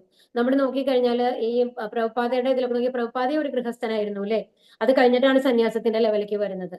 അതുപോലെ ഭക്തി വിനോദ ഠാക്കൂറിന്റെ മകനാണ് പ്രഭുപാദയുടെ ഗുരുവായിട്ടുള്ള ഭക്തി സിദ്ധാന്ത സരസ്വതി എന്ന് പറയുന്നത്. അപ്പൊ ഭക്തി വിനോദ ഠാക്കൂർ എന്ന് പറയുന്നത് ഗൃഹസ്ഥനായിരുന്നു, പക്ഷെ അത്രയും വലിയ ഒരു വൈഷ്ണവ ആചാര്യനായിരുന്നു. ഒരുപാട് പുസ്തകങ്ങൾ എഴുതിയിട്ടുണ്ട് അദ്ദേഹം. അപ്പൊ അങ്ങനെ അതും അത്രയും വലിയൊരു പോസ്റ്റിലാണ് ഇരുന്നായിരുന്നത്, ഗവർണറായിട്ട് അത്രയും വലിയ ഒരു പോസ്റ്റിൽ ഇരുന്നായിരുന്ന ഒരാളാണ്, മജിസ്ട്രേറ്റ് ഓർ അങ്ങനത്തെ ഒരു വലിയ പോസ്റ്റിൽ ഇരുന്നായിരുന്ന ആളാണ് ഭക്തി വിനോദ ഠാക്കൂർ എന്ന് പറയുന്നത്. നമ്മൾ എന്താ മനസ്സിലാക്കേണ്ടതെന്നുണ്ടെങ്കിൽ നമ്മുടെ കർമ്മങ്ങൾ ഉപേക്ഷിക്കുകയല്ല, അതാണ് ഭഗവാൻ ഇവിടെ നമ്മൾക്ക് പറഞ്ഞു തരുന്നത്. യാമി ശ്രേണേവ വാക്യേന ബുദ്ധിം മോഹയ സേവമേ തദേകം വദ നിശ്ചിത്യ ഏന ശ്രേയോഹമാപ്നുയാൻ. ദ്വയാർത്ഥമുള്ള ഉപദേശങ്ങളാൽ അങ്ങ് എന്റെ ബുദ്ധിയെ അമ്പരിപ്പിക്കുന്നു, എനിക്ക് ഏറ്റവും ശ്രേയസ്കരം എന്തെന്ന് തീർത്തും പറഞ്ഞു തരൂ. നമ്മൾ പറഞ്ഞു എത്താം എന്താണ് തദേകം വധ എന്ന് പറയുന്നത്, ഏതാണ് എനിക്ക് ശ്രേയസ്കരമായത് ആ ഒന്ന് പറഞ്ഞു തരൂ. അപ്പൊ ഇതാണ് ഈ രണ്ട് ശ്ലോകങ്ങൾ നമ്മൾ പറഞ്ഞു അല്ലെ, ഏതാണ് 49-ഉം 37-ഉം അല്ലെ.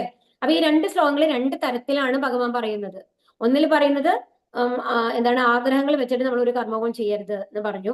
മറ്റേതിൽ എന്താണ് പറയുന്നത്? ഒന്നിലോ നിനക്ക് യുദ്ധം ചെയ്ത് നീ മരിച്ചാലും നിനക്ക് സ്വർഗം കിട്ടും, അല്ലെങ്കിൽ രാജ്യം കിട്ടും, അതുകൊണ്ട് യുദ്ധം ചെയ്യൂ എന്നുള്ളത്. അപ്പൊ ഈ രണ്ട് ശ്ലോകങ്ങളെ വന്നു കഴിഞ്ഞിട്ട് വിരുദ്ധമായിട്ട് തോന്നുകയാണ് അർജുനന്. അപ്പൊ ഈ ദ്വയാർത്ഥങ്ങളുള്ളത് രണ്ട് തരത്തിലാണ് എനിക്ക് മനസ്സിലാവുന്നത്. ചിലപ്പോ എനിക്ക് തോന്നുന്നു യുദ്ധം ചെയ്യണമെന്ന്, ചിലപ്പോൾ തോന്നുന്നു യുദ്ധം ചെയ്യണ്ടെന്ന്. ഏതാണ് വേണ്ടത് ചോദിക്കുകയാണ്. ഏതൊരു സാധാരണ മനുഷ്യനും തെറ്റായ വ്യാഖ്യാനം കൂടാതെ സ്വീകരിക്കാവുന്ന വിധത്തിൽ പ്രഥമ ദൃഷ്ട്യാ കൂടിപ്പിണഞ്ഞു കിടക്കുന്ന വിഷയങ്ങളുടെ ഇട പിടിച്ചെടുക്കുവാൻ അർജുനൻ ആഗ്രഹിക്കുന്നു. അപ്പൊ ഇത് അർജുനന് വേണ്ടി മാത്രമല്ല, നമ്മൾക്ക് വേണ്ടി കൂടിയിട്ടാണ് അർജുനൻ ഈ ചോദ്യം ചോദിക്കുന്നത് എന്നുള്ളതാണ് പറയുന്നത്. കാരണം ഏതൊരാൾക്കും അങ്ങനത്തെ ഒരു സംശയം വരാല്ലേ ഈ രണ്ട് ശ്ലോകങ്ങൾ വായിക്കുമ്പോൾ. അപ്പൊ എന്താണ് യഥാർത്ഥത്തിൽ അങ്ങ് ഉദ്ദേശിക്കുന്നത് എന്ന് ചോദിക്കുകയാണ്. ഭഗവത്ഗീതയുടെ രഹസ്യം അറിയാൻ ഔത്സുക്യമുള്ള എല്ലാ വിദ്യാർത്ഥികൾക്കും വേണ്ടി തന്റെ ചോദ്യങ്ങളിലൂടെ കൃഷ്ണാവബോധത്തിലേക്ക് വഴിയൊരുക്കുകയാണ് അർജുനൻ. അപ്പൊ എന്താണ് പറയുന്നത്? അപ്പൊ ഇത് നമ്മൾക്ക് എല്ലാവർക്കും വേണ്ടി, അപ്പൊ ഇത് യഥാർത്ഥത്തിൽ പഠിച്ച് മനസ്സിലാക്കുകയാണെങ്കിൽ നമ്മളുടെ ജീവിതത്തിലുള്ള ഓരോ സന്ദർഭങ്ങളിലും നമ്മൾക്കൊരു ഉത്തരം ലഭിക്കും. എപ്പൊ നമ്മൾക്ക് സങ്കടം വരുന്നുവോ ആ സമയത്ത് ഭഗവത്ഗീത തുറന്നു നോക്കി കഴിഞ്ഞാൽ ഒരു ഉത്തരം ഉണ്ടാവും എന്നാണ് പറയുന്നത് അതിനുള്ള അത്. അപ്പൊ അതാണ്, അപ്പൊ ഭഗവത്ഗീത യഥാർത്ഥത്തിൽ മനസ്സിലാക്കണം എന്നുള്ള ആഗ്രഹമുള്ള ഓരോരുത്തർക്കും വേണ്ടിയിട്ടാണ് അർജുനൻ ഈ ചോദ്യം ചോദിച്ചിട്ടുള്ളത്. അപ്പൊ ഈ ഒരു ചോദ്യത്തിന്റെ ഫലത്തിലാണ് ആര് പറയുന്നത്? ഭഗവാൻ നമ്മൾക്ക് ഈ എല്ലാ ജ്ഞാനങ്ങളും പകർന്നു തരുന്നത് അല്ലെ. അപ്പൊ അതിന് ഒരു നിമിത്തമാവുകയാണ് അർജുനൻ ഇവിടെ. ശ്രീ ഭഗവാനുവാച ലോകേസ്മിൻ ദ്വിവിധാ നിഷ്ഠ പുരാ പ്രോക്ത മയാനഘ ജ്ഞാനയോഗേന സാഖ്യാനാം കർമ്മയോഗേന യോഗിനാം. ശ്രീ ഭഗവാൻ പറഞ്ഞു, പാപരഹിതനായ അർജുന, തത്വജ്ഞാനപരവും അനുഭവമാത്രവുമായ ഊഹാപോഹങ്ങൾ നടത്തുന്നവരും ഭക്തിപൂർവ്വം സേവനം അനുഷ്ഠിക്കുന്നവരും എന്നിങ്ങനെ രണ്ടു കൂട്ടരാണ് ആത്മസാക്ഷാത്കാരം നേടാൻ ശ്രമിക്കുകയെന്ന് ഞാൻ മുമ്പ് പറഞ്ഞുവല്ലോ. അപ്പൊ എങ്ങനത്തെ ആൾക്കാരാണ് ആത്മസാക്ഷാത്കാരം നേടാൻ ശ്രമിക്കുന്നത് ഭഗവാൻ പറഞ്ഞത്? തത്വജ്ഞാനപരവും അനുഭവമാത്രവുമായ ഊഹാപോഹങ്ങൾ നടത്തുന്നവർ. രണ്ട് തരാണ്, ഒന്ന് ഭക്തിയോഗവും മറ്റത് അഷ്ടാംഗയോഗവും ജ്ഞാനയോഗവും ചേർന്നിട്ടാണ് പറയുന്നത്.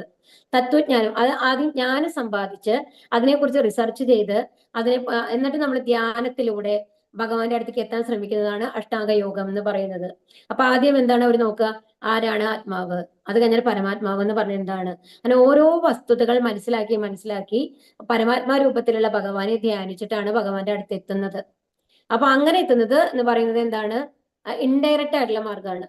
അതായത് എളുപ്പത്തിലുള്ള മാർഗ്ഗമല്ല. ഷോർട്ട് കട്ട് എന്ന് പറയുന്നത് എന്താണ്? ഇവിടെ വന്നു കഴിഞ്ഞിട്ട് നമ്മൾ എന്താ ചെയ്യുന്നത്? അവസാനം എന്നിട്ട് അവരെന്ത് പറയുന്നു? ഭഗവാനാണ് എല്ലാം എന്ന് മനസ്സിലാക്കി ഭഗവാനെ ധ്യാനിക്കുകയാണ് ചെയ്യുന്നത്. പക്ഷെ ഭക്തിയോഗത്തിൽ നമ്മൾ എന്താ ചെയ്യുന്നത്? ആദ്യം തന്നെ നമ്മൾ എന്ത് പറയുന്നു?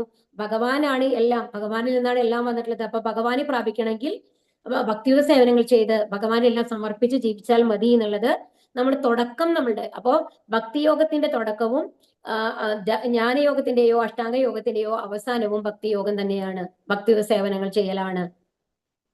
അപ്പൊ ഏതാണ് എളുപ്പം? ആദ്യം തന്നെ ഭഗവാനെ സ്വീകരിക്കുന്നതല്ലേ?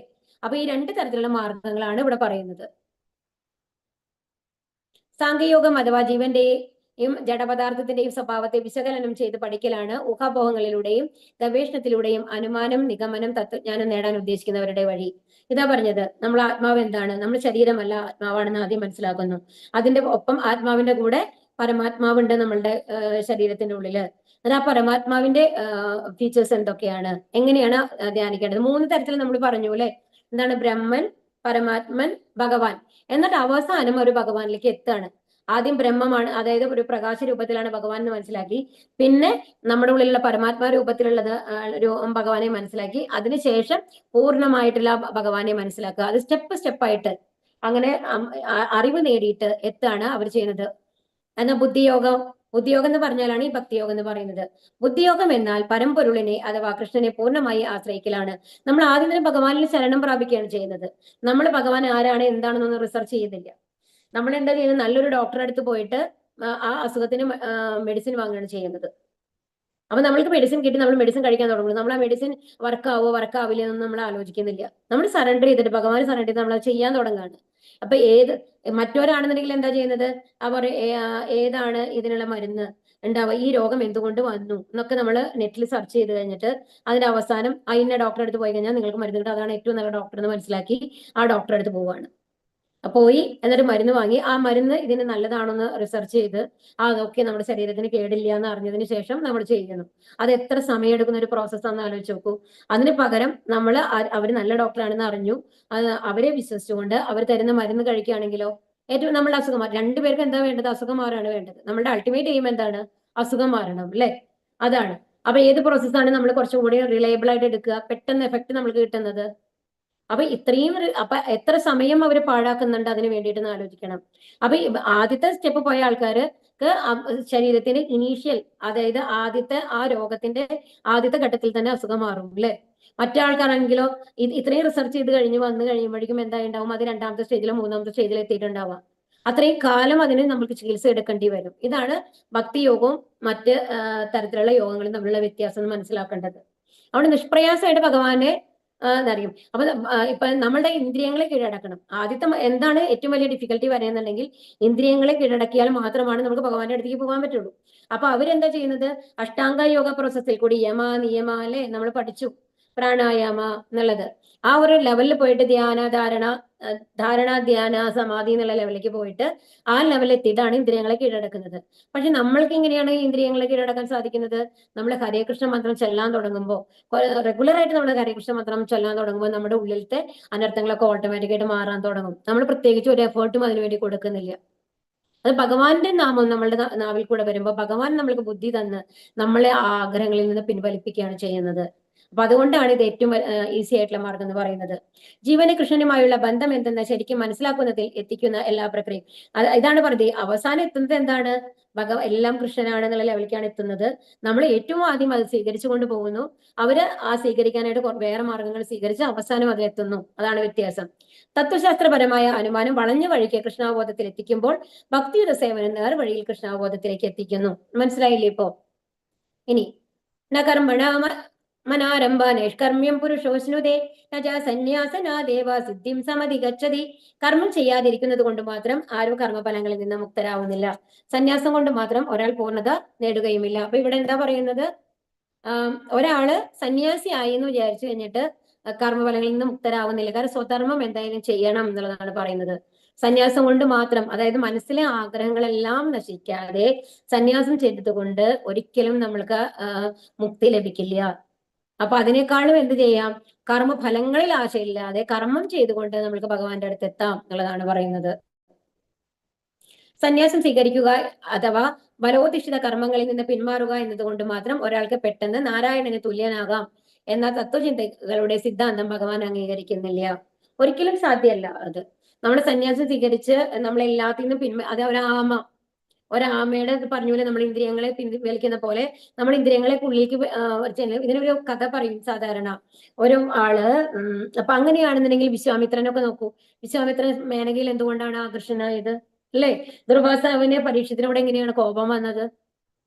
ഇന്ദ്രിയങ്ങളുടെ ഉള്ളിൽ അപ്പൊ എത്രയോ കാലം തപസ് ചെയ്ത വര്യന്മാരാണ് അവരൊക്കെ, അല്ലെ? ശ്രേഷ്ഠരായിട്ടുള്ളത്. അവർക്കൊന്നും ആ കൺട്രോൾ വരുന്നില്ല. അത് എന്തുകൊണ്ടാണ്? മനസ്സിനെ നിയന്ത്രിക്കുക എന്ന് പറയുന്നത് സ്വാഭാവികമായിട്ട് വരണം. അതായത് നമ്മൾ ഫോഴ്സ് ഉപയോഗിച്ചിട്ട് ഇപ്പൊ ഒരു ബലൂൺ നമ്മൾ വീർപ്പിക്കുകയാണ്. എങ്ങനെ? നമ്മൾ വായു അതിന്റെ ഉള്ളിലേക്ക് ഊതി അതിനെ വീർപ്പിച്ചു കഴിഞ്ഞിട്ട് നമ്മൾ ആ വായിൽ നിന്ന് അതിന്റെ അറ്റം പോയി കഴിയുമ്പോഴേക്കും എന്താവുന്നത്? അത് റിലീസ് ആവുകയാണ് ചെയ്യുന്നത്. അപ്പൊ ഫോഴ്സ് ഉപയോഗിച്ചിട്ട് എന്ത് ചെയ്തു കഴിഞ്ഞാലും അത് ശാശ്വതമല്ല എന്നുള്ളത് മനസ്സിലാക്കണം. അതിന് ഫോഴ്സ് പോയി കഴിഞ്ഞാൽ അതിന്റെ എന്താണ് നിർബന്ധം പോയി കഴിഞ്ഞു കഴിഞ്ഞാൽ എന്താവും? അത് പഴയ രീതിയിലാവും. ഒരു എലാസ്റ്റിക്കിനെ നമ്മൾ വലിച്ചു കഴിഞ്ഞാൽ എന്തുണ്ടാവും? അത് ഇതാവും. കൈ വിട്ട് കഴിഞ്ഞാലോ അത് വീണ്ടും പഴയ രൂപത്തിലാവും, അല്ലെ? അതുപോലെ തന്നെയാണ് നമ്മുടെ ഇന്ദ്രിയങ്ങളും. അത് ഫോഴ്സ്ഫുൾ ആയിട്ട് നമ്മൾ നിയന്ത്രിക്കാൻ ശ്രമിച്ചു കഴിഞ്ഞാൽ ആ നിയന്ത്രണം കഴിഞ്ഞാൽ നമ്മൾ ഒരു മണിക്കൂർ ഞാൻ നിർബന്ധമായിട്ട് പിടിച്ച് എന്റെ മനസ്സിനൊക്കെ ഉള്ളിലേക്ക് പിടിച്ച് നമ്മൾ മെഡിറ്റേഷൻ ഇരുന്നു. അത് കഴിഞ്ഞ് ആ മെഡിറ്റേഷൻ കഴിഞ്ഞ് പുറത്തേക്ക് വരുമ്പോഴേക്കും നമ്മുടെ അവസ്ഥ എന്താ? വീണ്ടും പഴയ കാര്യങ്ങൾ നമ്മൾ മുഴുകും. നമ്മുടെ മനസ്സ് വീണ്ടും അതിൽ വ്യാപൃതരാകും. അപ്പൊ അതല്ലാതെ ഉള്ളിൽ നിന്ന് വിരക്തി വരണം. അപ്പൊ നമ്മൾക്ക് ഇഷ്ടമല്ലാത്ത ഒരു സാധനം എന്ന് പറയുന്നത് ആണ് വിരക്തി എന്ന് പറയുന്നത്. അപ്പൊ നമ്മൾക്ക് ജന്മന നമ്മൾക്ക് കഴിക്കാൻ ഇഷ്ടമില്ലാത്ത ഒരു സാധനമാണെന്നുണ്ടെങ്കിൽ എപ്പോ കൊണ്ടുവച്ച് കഴിഞ്ഞാലും നമ്മൾ കഴിക്കുമോ? ഇല്ല. അതുപോലെ മനസ്സിൽ നിന്ന് വിരക്തി വരണം. എനിക്ക് അത് ഇഷ്ടമല്ല, വേണ്ട എന്നുള്ളത്. ആ വിരക്തി വരണം എന്നുണ്ടെങ്കിൽ അത് സ്വാഭാവികമായിട്ടും വരണം. ഭഗവാന്റെ അനുഗ്രഹം കൊണ്ട് വരണം. തനിക്ക് വിധിക്കപ്പെട്ട കർമ്മങ്ങൾ നിറവേറ്റി സംശുദ്ധനായിട്ട് വേണം സന്യാസം സ്വീകരിക്കുവാൻ. അപ്പൊ അതുകൊണ്ടാണ് ഒരാൾ സന്യാസം എപ്പോഴാണ് സ്വീകരിക്കേണ്ടത്? തനിക്ക് വിധിക്കപ്പെട്ട കർമ്മങ്ങൾ നിറവേറ്റി സംശുദ്ധനായിട്ട് വേണം. ഇത് നിങ്ങളുടെ ഒരു ക്വസ്റ്റ്യൻ ആണ്, ഇതിന്റെ ആൻസർ ആയിട്ട് വരും കേട്ടോ. നഹി കശ്ചിക്ഷണമപി ജാതുതിഷ്ഠത്യ കർമ്മകൃത് കാര്യദേഹ്യവശ കർമ്മ സർവപ്രകൃതി ജയ. ഭൗതിക പ്രകൃതിയുടെ ത്രിഗുണങ്ങളിൽ നിന്നുളവാകുന്ന വാസനകൾക്കനുസരിച്ച് ഓരോ മനുഷ്യനും കർമ്മം ചെയ്യാൻ നിർബന്ധിതരാണ്. ആർക്കും ഒരൊറ്റ നിമിഷം പോലും കർമ്മത്തിൽ നിന്ന് ഒഴിഞ്ഞു നിൽക്കാനാവില്ല. ഇതാണ് പറയുന്നത്. നമ്മളുടെ നമ്മൾ 3 ഗുണങ്ങൾക്ക് അടിമപ്പെട്ടവരാണെന്ന് നമ്മൾ പഠിച്ചു, അല്ലെ? ഓൾറെഡി തമോ ഗുണം, രജോ ഗുണം, സത്വഗുണം. അപ്പൊ അതിനനുസരിച്ച് നമ്മളുടെ പൂർവ്വ കർമ്മങ്ങൾക്ക് അനുസരിച്ച് നമ്മൾക്ക് ഒരു വാസന ഉണ്ടാവും, എങ്ങനത്തെ പ്രവർത്തികൾ ചെയ്യണം, ഏതിനോടാണ് ഇഷ്ടം എന്നുള്ളതൊക്കെ. അതിനനുസരിച്ച് നമ്മൾ പ്രവൃത്തി ചെയ്തുകൊണ്ടിരിക്കും. ഒരു നിമിഷം പോലും നമ്മൾക്ക് പ്രവൃത്തി ചെയ്യാണ്ടിരിക്കാൻ പറ്റില്ല നമ്മുടെ ആത്മാവിന്. കാരണം എന്താ? നമുക്കറിയാലോ, നമ്മുടെ മനസ്സിനെ ഒരു നിമിഷം പോലും നമുക്ക് പിടിച്ചു വെക്കാനായിട്ട് സാധിക്കും? ഒരു സെക്കൻഡ് ഞാൻ ഒന്നും ആലോചിക്കില്ല, ഞാൻ ഈ അടുത്തൊരു നിമിഷം വന്നിട്ട് ഞാൻ ഒന്നും ആലോചിക്കില്ല എന്ന് പറഞ്ഞിട്ട് നമ്മൾ ഇരുന്ന് കഴിഞ്ഞാലും നമുക്ക് 1008 ചിന്തകൾ വരും. അപ്പൊ അതുപോലെ അത്രയും ചഞ്ചലമാണ് നമ്മുടെ മനസ്സെന്ന് പറയുന്നത്. അപ്പൊ അതിനെ കർമ്മത്തിനെ ഒഴിച്ചു നിർത്തുക എന്ന് പറയുന്നത് അസംഭാവ്യമാണ്, ചെയ്യാൻ പറ്റില്ല എന്നാണ് പറയുന്നത്. എപ്പോഴും പ്രവർത്തിച്ചു കൊണ്ടിരിക്കുക എന്നത് ജീവാത്മാവിന്റെ സ്വഭാവമാണ്. എപ്പോഴും ആക്റ്റീവാണ് ജീവാത്മ. അതുകൊണ്ടാണ് നമ്മൾ ഉറങ്ങുമ്പോൾ പോലും നമ്മൾ സ്വപ്നങ്ങൾ കാണുന്നുണ്ട്, അല്ലെ? അത് ആക്റ്റീവായിട്ടാണ് ഉള്ളത്. അതുപോലെ മാത്രമല്ല, സ്വപ്നം കാണുമ്പോൾ നമ്മൾ എന്താ വിചാരിക്കുന്നത്? അതിൽ നമ്മൾ ജീവിക്കുകയാണെന്നാണ്. സ്വപ്നം കഴിയുമ്പോഴാണ് നമുക്ക് അയ്യോ, ചിലപ്പോൾ ഏതെങ്കിലും നായ ഓടിക്കുന്ന മാതിരിയോ കടിക്കുന്ന മാതിരിയോ നമുക്ക് കണ്ട് ഉറക്കം നിലവിളിക്കും. അല്ലെങ്കിൽ ആരെങ്കിലും കത്തി കൊണ്ട് നമ്മളെ മുറിവേൽപ്പിക്കുന്ന മാതിരിയോ നമ്മൾ സ്വപ്നം കാണും, അല്ലെ? അപ്പൊ എന്താ നമ്മൾ ഉറക്കം നിലവിളിക്കുന്നത്? എന്തുകൊണ്ടാണ്? അത് സ്വപ്നമാണെന്ന് നമുക്ക് മനസ്സിലാവുന്നില്ല, നമ്മൾ അതിൽ മുഴുകി പോവാണ്. അതുപോലെ തന്നെയാണ് ഈ ഭൗതിക ജീവിതത്തിൽ നമ്മൾ മുഴുകി പോകുന്നത്. നമ്മളുടേതല്ലാത്ത ഒരു റോള് മാത്രമാണ് നമ്മൾ അഭിനയിക്കുന്നത്, നമ്മൾക്ക് മനസ്സിലാവുന്നില്ല. ആത്മാവിനാൽ പ്രവർത്തിക്കപ്പെടേണ്ട ഒരു ജഡവാഹനമാണ് ശരീരം. അപ്പൊ ഈ ആത്മാവ് പ്രവർത്തിയില്ല. ഇപ്പൊ എങ്ങനെയാണ് നമ്മൾക്ക് ഒരാളുടെ ജീവിതത്തെ കുറിച്ച് അറിയുന്നത്? അയാളുടെ കോൺഷ്യസ്നെസ്, ഒരാൾ ജീവൻ ഉണ്ടെന്ന് എങ്ങനെ, ആത്മാവ് നമ്മുടെ ഉള്ളിലുണ്ടെന്ന് നമ്മൾക്ക് എങ്ങനെയാണ് മനസ്സിലാവുന്നത്? ആത്മാവ് ഉള്ളിലുണ്ടെന്ന് വെച്ച് കഴിഞ്ഞാൽ അത് ജീവനുള്ള വസ്തു എന്നർത്ഥം. ആ ജീവനുള്ള വസ്തുവിന് ഒരു കോൺഷ്യസ്നെസ് ഉണ്ട്, നമ്മൾക്ക് ഒരു ബോധമുണ്ട്. അതുപോലെ തന്നെ അത് വളരും, അല്ലെ? അനക്കം, നമ്മൾക്ക് നമ്മുടെ പ്രവൃത്തികൾ എന്തിനാണ് വരുന്നത്? ആത്മാവാണ് നിയന്ത്രിക്കുന്നത്. ആത്മാവില്ല, പുറത്തേക്ക് പോയി കഴിഞ്ഞാൽ നമ്മൾ ജഡവസ്തുവാണ്. അതെങ്ങനെയാ? അപ്പൊ എങ്ങനെയാണ് നമ്മൾ അറിയുന്നത്? നമ്മൾക്ക് ഞാൻ എന്നുള്ള ആ ബോധം തരുന്നത് ആത്മാവാണ്. അതുപോലെ തന്നെ നമ്മൾ വളരുന്നുണ്ട്, നമ്മൾ ജീവിതത്തിൽ ശരീരത്തിന് മാറ്റങ്ങൾ വരുന്നുണ്ട്. ഒരു ജഡവസ്തുവാണ് നമ്മുടെ ശരീരമാണെന്ന് വെച്ചോളൂ, ശരീരത്തിനാണ് മാറ്റങ്ങൾ എന്നുണ്ടെങ്കിൽ കൂടി ആത്മാവില്ലാത്ത ഒരു ജഡ ശരീരം എത്ര കാലം വെച്ച് കഴിഞ്ഞാലും അത് ചീഞ്ഞളിഞ്ഞു പോകുന്നല്ലാണ്ട് നമ്മൾ പ്രിസർവേറ്റീവ് ഇട്ട് കഴിഞ്ഞിട്ട് അതിനെ കേടുവരാണ്ട് സൂക്ഷിച്ചു എന്ന് വെച്ചോളൂ. പണ്ട് രാജാക്കന്മാരൊക്കെ ചെയ്യാറുണ്ടല്ലോ. അതിന് ചോദിച്ചാലും അതിനെന്തെങ്കിലും മാറ്റങ്ങൾ വരുന്നുണ്ടോ ആ ശരീരത്തിന്? ഇല്ല. അപ്പൊ ശരീരത്തിന് മാറ്റങ്ങൾ വരുന്നത് എപ്പോഴാണ്? ആത്മാവ് ഉള്ളപ്പോഴാണ് എന്നുള്ളത് മനസ്സിലാക്കണം. കൃഷ്ണാവബോധപരമായ സത്കർമ്മങ്ങളിൽ ഏർപ്പെടാത്ത പക്ഷം ആത്മാവ് മായാശക്തിയാൽ പ്രേരിതനായി പ്രവർത്തനങ്ങളിൽ മുഴുകേണ്ടി വരും. അപ്പൊ നമ്മളുടെ ആത്മാവിന് എപ്പോഴും ഒരു പ്രവൃത്തി വേണം. അത് ഏതിലാണെന്നുള്ളത് തീരുമാനിക്കാനുള്ള സ്വാതന്ത്ര്യം നമ്മൾക്കുണ്ട്. നമ്മൾ കൃഷ്ണാവബോധത്തിലാണ് നമ്മൾ പ്രവർത്തികൾ ചെയ്യുന്നതെന്നുണ്ടെങ്കിൽ ഭഗവത്ഗീത വായിക്കാനും ഭാഗവതം കേൾക്കാനും ഒക്കെയുള്ള സമയമാണ് നമ്മൾ ഹരകൃഷ്ണ പറയാനാണ് എന്നുണ്ടെങ്കിൽ മനസ്സ് അതിലും ഒഴുകും. അതല്ല ഭൗതിക കാര്യങ്ങളായിട്ട് ഒരു സീരിയൽ കാണണം, അല്ലെങ്കിൽ പുറത്തു പോയി ചുറ്റി സഞ്ചരിക്കണം, 4 പേരോട് എന്തെങ്കിലും പറയാ വെട്ടി വർത്താനം എന്ന് പറയില്ല, അങ്ങനത്തെ വർത്തമാനങ്ങളൊക്കെ പറഞ്ഞിരിക്കണമെന്നുണ്ടെങ്കിൽ അങ്ങനെയും നമ്മൾക്ക് അതില് വ്യാപൃതരാകും. അപ്പൊ ഏതിനാണ് നമ്മളുടെ മനസ്സിനെ വ്യാപൃതരാക്കേണ്ടത് എന്നുള്ളത് നമ്മളാണ് തീരുമാനിക്കേണ്ടത്. അപ്പൊ ഏത് വ്യാപൃതനാവാണ്ട് പറ്റില്ല മനസ്സിന്.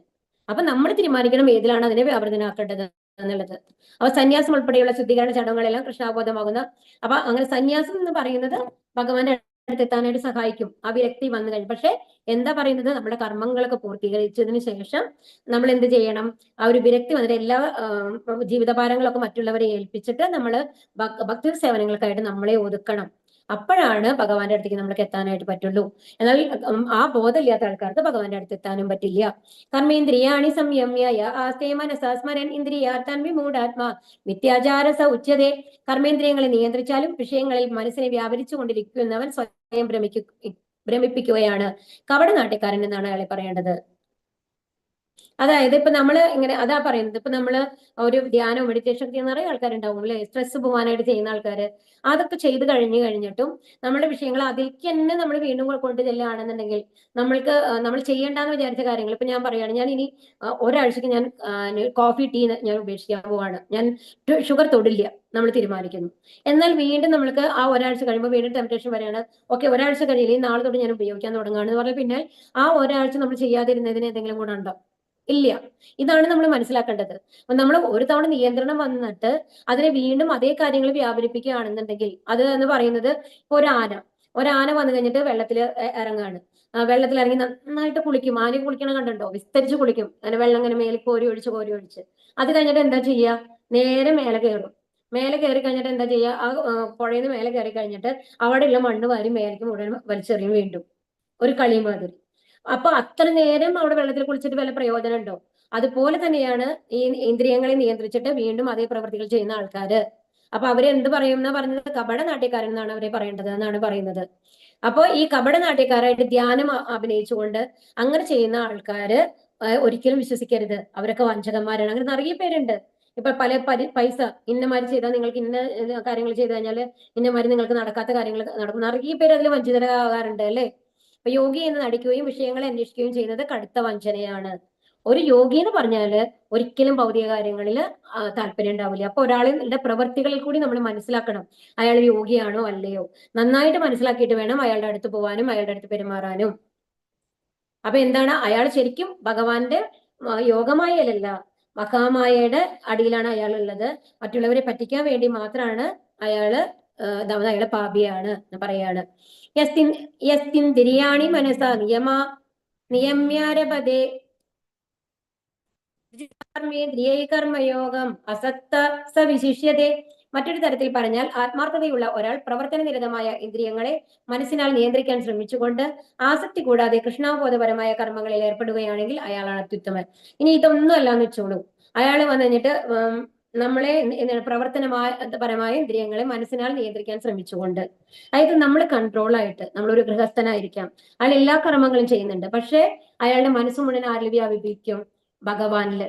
ഭഗവാൻ ഇഷ്ടമുള്ള മറ്റ കർമ്മങ്ങളാണ് ഞാൻ ചെയ്യുള്ളൂ, മറ്റുള്ളവർക്ക് ഉപകാരമുള്ള കർമ്മങ്ങൾ മാത്രമാണ് ചെയ്യുള്ളൂ. അങ്ങനെ അയാൾക്ക് പ്രത്യേകിച്ച് എനിക്ക് ഇന്നമാതിരി വേണം, അതിന് ആസക്തി ഇല്ലാണ്ട് സ്വകർമ്മങ്ങൾ ചെയ്യുന്ന ആൾക്കാര് ഇങ്ങനത്തെ യോഗികളെക്കാൾ എത്രയോ മഹാനാണ് എന്നുള്ളതാണ് ഇവിടെ പറയുന്നത്. ഒരു ഗൃഹസ്ഥന് പോലും അതിനെ ഒരു ഗൃഹസ്ഥനായാലും ചെയ്യാം നമ്മൾക്ക്. ആ ഒരു ഗൃഹസ്ഥനായതുകൊണ്ട് ഭഗവാന്റെ അടുത്ത് പോകാൻ പറ്റില്ല എന്ന് നമ്മൾക്ക് പറയേണ്ട ആവശ്യമില്ല. ആർക്ക് വേണമെങ്കിലും ഇപ്പൊ ഭഗവാന്റെ അടുത്ത് എത്താം. ഭഗവാൻ ഒരിക്കലും ഒരു ഡിഫറൻഷിയേഷൻ വെച്ചിട്ടില്ല. എന്ത് വേണം, പക്ഷെ എങ്ങനെയായിരിക്കണം ആ ഗൃഹസ്ഥൻ, എല്ലാം ഭഗവാൻ. അത് പറഞ്ഞില്ലേ നമ്മൾ ഇന്നലെ, ഭഗവാൻ തന്നിട്ടുള്ള റിലേഷൻസ് ആണ്, അവർക്ക് വേണ്ടിയുള്ള കടമകൾ നമ്മൾ ചെയ്യണം, എന്നുള്ള ലെവലിൽ നമ്മൾ ചെയ്യണം. ഓവർ അറ്റാച്ച്ഡ് ആയിട്ട് അവർക്ക് വേണ്ടി ഭഗവാനെ മറക്കുന്ന രീതിയിലായിരിക്കരുത്. എപ്പോഴും ഭഗവാനെ മുമ്പിൽ വെക്കണം. നമ്മളുമായിട്ട് ഏറ്റവും കൂടുതൽ കണക്ഷൻ ഉള്ളത് ആരാണ്? ഭഗവാനാണ്. അതിനുശേഷമാണ് നമ്മുടെ ഫാമിലി വരുന്നത് എന്നുള്ള ലെവലിൽ നമ്മൾ കാണണം. അപ്പൊ അങ്ങനെ വരുമ്പോ അവരുടെ എല്ലാ ദൈവത്തിന്റെ അടുത്തേക്ക് നമുക്ക് പോകാനായിട്ട് സാധിക്കും. അതുപോലെ നിഷ്കളങ്കരായ പൊതുജനങ്ങളെ കബളിപ്പിക്കുന്നതിനേക്കാൾ ഭേദപ്പെട്ടവൻ ശാസ്ത്ര അനുസൃതമായ നിയന്ത്രിത ജീവിതം നയിക്കുക. അത് ഇപ്പൊ നമ്മളോട് ഫാമിലി ലൈഫ് കളയണ്ടെന്ന് പറയുന്നില്ല അല്ലെ. അതായത് മക്കളോടുള്ള റിലേഷൻ കളയണമെന്ന് പറയുന്നില്ല, നമ്മളൊരു ഹസ്ബൻഡ് ആൻഡ് വൈഫ് റിലേഷൻ കളയുമെന്ന് പറയുന്നില്ല. നമ്മളോട് ആകെ എന്താണ് ഭഗവാൻ പറയുന്നത്? ഹരേ കൃഷ്ണ മന്ത്രം ജപിച്ച് അനാവശ്യമായിട്ടുള്ള ആഗ്രഹങ്ങൾ ഒഴിവാക്കുമെന്ന് മാത്രമാണ് പറയുന്നത്. അപ്പൊ അങ്ങനെ ചെയ്യുന്ന ആൾക്കാർക്ക് ശരിക്കും ആത്മീയ പുരോഗതി ഉണ്ടാവും. ഭഗവാൻ നമ്മൾക്ക് കാണിച്ചു തരും അപ്പോ ആ മാർഗം എന്താണ് എന്നുള്ളത്. നിയതം കുരു കർമ്മത്വം കർമ്മജ്യായോഹ്യ കർമ്മണക ശരീരയാത്രാഭിച്ചതേ പ്രസിദ്ധേത കർമ്മണക. നിനക്ക് വിധിക്കപ്പെട്ടിട്ടുള്ള കർമ്മം ചെയ്യുക. നൈഷ്കർമ്മത്തെക്കാൾ ശ്രേഷ്ഠമാണ് കർമ്മം.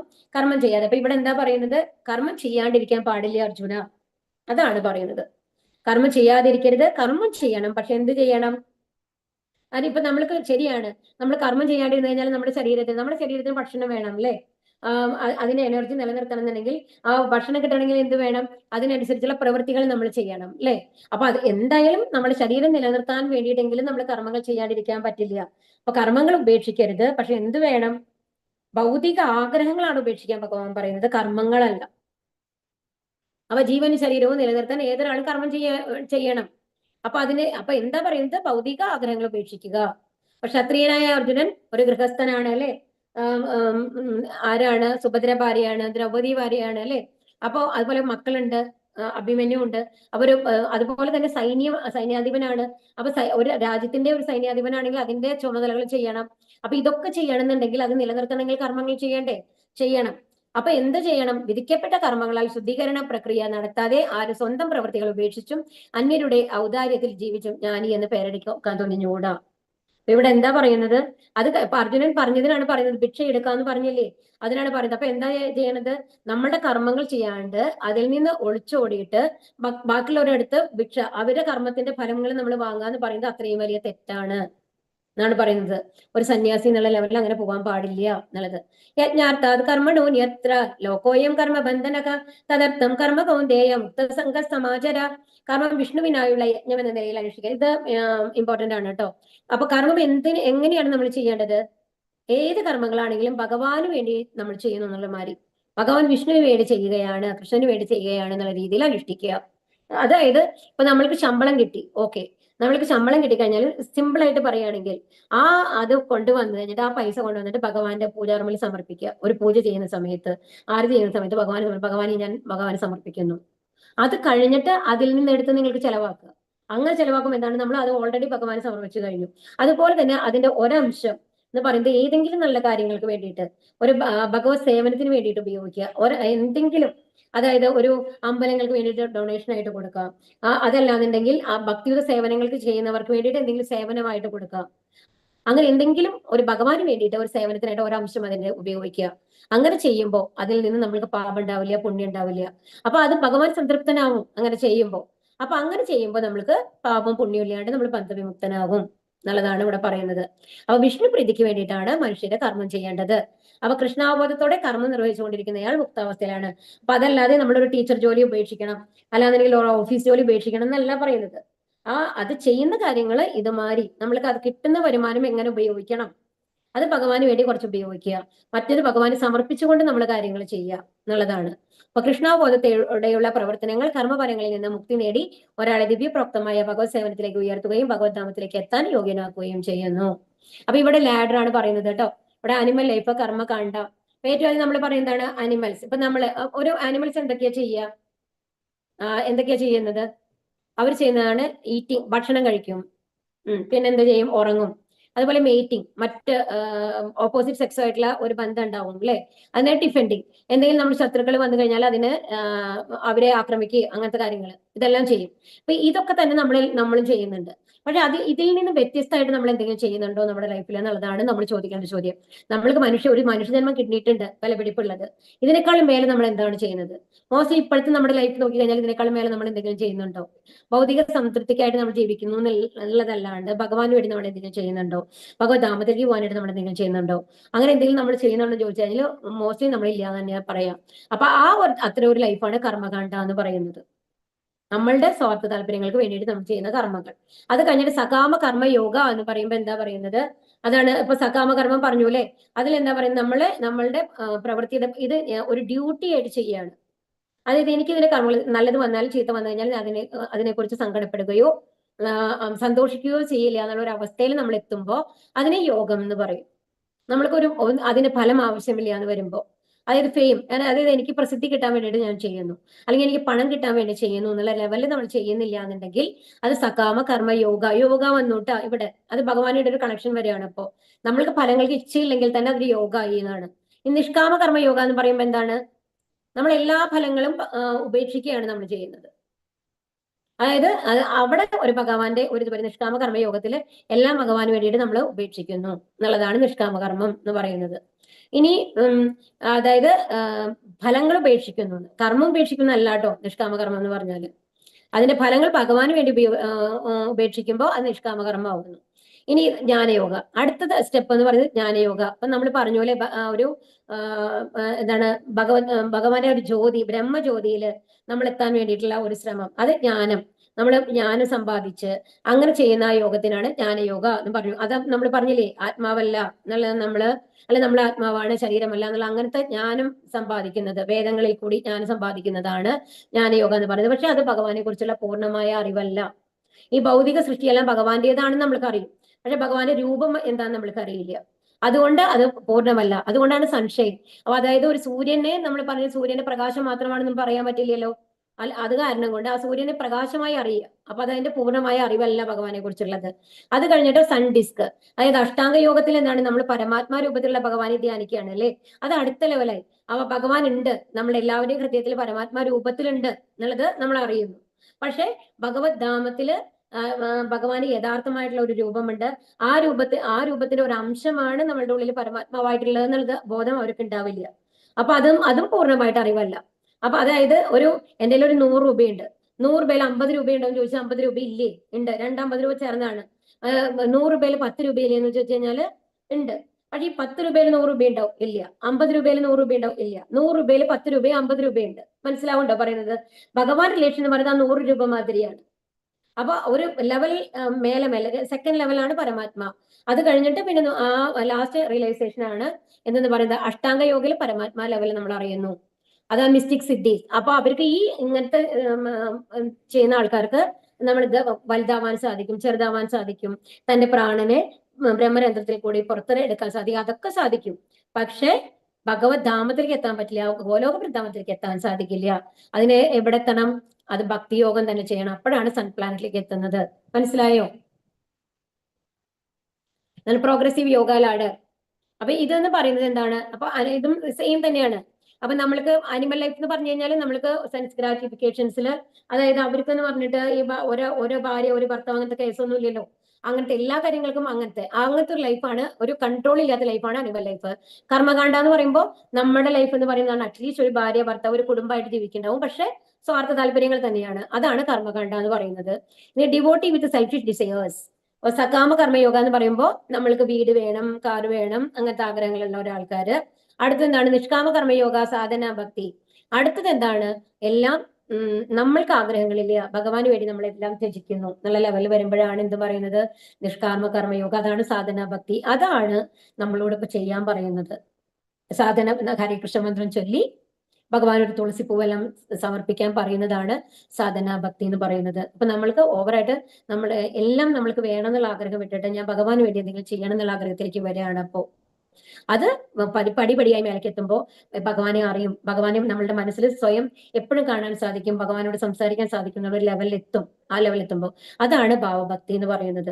പ്രേമഭക്തി എന്ന് പറയുമ്പോൾ ഭഗവാൻ നമ്മളിൽ പ്രീതനായി കഴിഞ്ഞു, പിന്നെ ഭഗവാൻ തന്നെ നമ്മളുടെ എല്ലാ കാര്യങ്ങളും നോക്കിക്കോളും. നമ്മൾ ഭഗവാനുമായിട്ടാണ് കണക്ഷൻ. പിന്നെ വേറെ ആരും നമ്മുടെ ചുറ്റില്ലെങ്കിലും കൂടി നമ്മൾ അറിയില്ല. അത്രയും ആ ഒരു ലെവലെത്തുന്നതാണ് പ്രേമഭക്തി എന്ന് പറയുന്നത്, കൃഷ്ണപ്രേമ എന്ന് പറയുന്നത്. ഇത് പല തരത്തിലുള്ളതാണ് കേട്ടോ പറയുന്നത്. സമയത്തിന് ഓക്കെ. എക്സ്റ്റെൻസീവ് യോഗ ലാഡർ എന്ന് പറയുന്നത് ഇപ്പൊ ഇവിടെ നോക്കൂ, പല തരത്തിലാണ്. ഇതിൽ ഏറ്റവും എളുപ്പത്തിൽ എക്സ്പ്രസ് എലിവേറ്റർ, ഇതിൽ നോക്കിയാൽ നിങ്ങൾക്ക് വേഗം മനസ്സിലാവും. ഉടനെ വേഗം പറഞ്ഞിട്ട് പോവാം. ഇപ്പൊ അനിമൽ ലൈഫ്, സറണ്ടർ, അസോസിയേഷൻ. നമ്മളിപ്പോ എന്താ ചെയ്യുന്നത്? നമ്മളോട് ചെയ്യാൻ പറഞ്ഞത് ഇതാണ് ഭക്തിയോഗം. നമ്മളിപ്പോ എന്താ ചെയ്യുന്നത്? ഭഗവാനാണ് എല്ലാം പറഞ്ഞ് നമ്മൾ സറണ്ടർ ചെയ്ത് ഹരികൃഷ്ണ മന്ത്രം പറയുകയാണ്. അതാണ് സാധന ഭക്തി. അതോടൊപ്പം നമ്മൾ ഭക്തന്മാരുടെ സംഘത്തിലുണ്ട്, നമ്മൾ ഭഗവത്ഗീത കുറേശ്ശെ പഠിക്കാൻ തുടങ്ങുന്നുണ്ട് അല്ലെ. ഇതെല്ലാം നമ്മൾ ചെയ്യുന്നു. അതിനുശേഷം ഭാവഭക്തി, പ്രേമഭക്തി. എത്ര ചെറിയ സ്റ്റെപ്സുകളാണ് നോക്കിക്കോളൂ. മറ്റേതിലാണെങ്കിലോ കർമ്മകാണ്ഡ വരും, സകാമ കർമ്മയോഗ വരും, പിന്നെ നിഷ്കാമ കർമ്മയോഗ വരും. എന്നിട്ടാണ് ഭാവഭക്തി പ്രേമഭക്തിയിൽ എത്തുന്നത്. ഏത്? അടുത്ത ലെവലിൽ നോക്കൂ. അനിമൽ ലൈഫ്, കർമ്മകാണ്ഡ, അത് കഴിഞ്ഞിട്ട് ജ്ഞാനയോഗ, അഷ്ടാംഗ യോഗ. അപ്പൊ അഷ്ടാംഗ യോഗ വഴിയൊക്കെ വരുമ്പോഴും അവസാനം എത്തുന്നത് ഭക്തിയോഗമാണ്. ഇതിൽ എല്ലാത്തിലും നിങ്ങൾ നോക്കിക്കോളൂ, ഈ ഭക്തിയോഗ വന്നതിന് ശേഷമാണ് ഈ ഭാവഭക്തി പ്രേമഭക്തിയിലേക്ക് അവർക്ക് എത്താൻ പറ്റുള്ളൂ. ഈ ഭക്തിയോഗ എന്ന് പറയുന്നത് ഈ അനിമൽ ലൈഫിന്റെ ഇവിടെ നിന്ന് തുടങ്ങുന്ന ഈ എക്സ്പ്രസ് എലിവേറ്റർ ഇല്ലേ, അതാണ് ഭക്തിയോഗ എന്ന് പറയുന്നത്. അപ്പൊ ഒരു അഷ്ടാംഗ യോഗ കഴിഞ്ഞു കഴിഞ്ഞാൽ ഏറ്റവും സമാധിയിൽ എത്തിയതിനു ശേഷമാണ് അവർ എന്ത് ചെയ്യുന്നത്, ഭക്തിയോഗം തുടങ്ങുന്നത്. അപ്പൊ ഏറ്റവും എളുപ്പമുള്ള മാർഗം ഏതാണ്? ഭക്തിയോഗം, ഭക്തിയോഗ സേവനങ്ങൾ ചെയ്യുക എന്നുള്ളത്. അതാണ് നമ്മളോട് ചെയ്യാൻ പറയുന്നത്. സഹയജ്ഞ പ്രജാ സൃഷ്ട പുരോവാച പ്രജാപതി അനേന പ്രസവിശ്വാദ്വ മേഷവേസ്തിഷ്ട കാമതു. സൃഷ്ടിയുടെ ആരംഭത്തിൽ പ്രജാപതി ദേവന്മാരെയും മനുഷ്യരെയും ഒപ്പം തന്നെ വിഷ്ണുവായുള്ള യജ്ഞങ്ങളെയും ഉത്പാദിപ്പിച്ച ശേഷം അവരെ ഇങ്ങനെ ആശീർവദിച്ചു. ഈ യജ്ഞം കൊണ്ട് നിങ്ങൾ സന്തുഷ്ടരാവുക, മോക്ഷപ്രാപ്തി. അപ്പൊ എന്താ പറഞ്ഞത്? സൃഷ്ടിച്ചപ്പോ എല്ലാത്തിനും യജ്ഞം, ഭഗവാനെ പ്രീതിപ്പെടുത്താനായിട്ട് യജ്ഞങ്ങൾ ചെയ്യാനാണ് പറഞ്ഞത്. അപ്പൊ അത് പല ഇതില് പല യുഗങ്ങളിലും പലതായിരുന്നു നമ്മൾ ഇതിനു മുമ്പ് പഠിച്ചു കഴിഞ്ഞു അല്ലെ. അപ്പൊ അതിൽ കലിയുഗത്തിൽ എന്താണ്? സങ്കീർത്തന യജ്ഞമാണ് നമ്മൾ ചെയ്യേണ്ടത്. അപ്പൊ ഈ യജ്ഞം കൊണ്ട് അപ്പൊ ഭഗവാൻ എന്താ പറഞ്ഞത്? നിങ്ങൾക്ക് സന്തുഷ്ടരായിട്ട് ജീവിക്കാം, നിങ്ങൾക്ക് വേണം ഈ യജ്ഞങ്ങൾ ചെയ്താൽ. അതാണ് ഇപ്പൊ യജ്ഞങ്ങൾ ചെയ്യുമ്പോഴാണ് നമ്മൾക്ക് ഭഗവാന്മാരെ ദേവതമാരൊക്കെ പ്രീതിപ്പെടുന്നത്. അപ്പൊ അവര് നമ്മൾക്കുള്ള കാര്യങ്ങളൊക്കെ ചെയ്തു തരുന്നത് അപ്പോഴാണ് എന്നുള്ളതാണ് പറയുന്നത്. അപ്പൊ ഭഗവാൻ കൃഷ്ണനുമായുള്ള ബന്ധം വിസ്മരിച്ചു പോയത് കൊണ്ട് ഭൗതിക പരിമിതിയിൽപ്പെട്ടവരാണ് ഭക്തരായ ഈ പ്രപഞ്ചം. ഇപ്പൊ നമ്മൾ പറഞ്ഞു അല്ലെ, ഭഗവാനുമായിട്ടുള്ള റിലേഷൻ നമ്മളൊക്കെ മറന്നു കിടക്കാണ്. അപ്പൊ എന്താണ്, ഇവിടെ നമ്മൾക്ക് ജീവിക്കാനുള്ള കാര്യങ്ങളൊക്കെ ഞങ്ങൾ കൊണ്ട് ചെയ്യാൻ പറ്റും. ഈ ഭൗതിക ലോകത്തിൽ നമ്മൾ സുഖമായിട്ട് ജീവിക്കണമെങ്കിൽ എന്ത് ചെയ്യുക?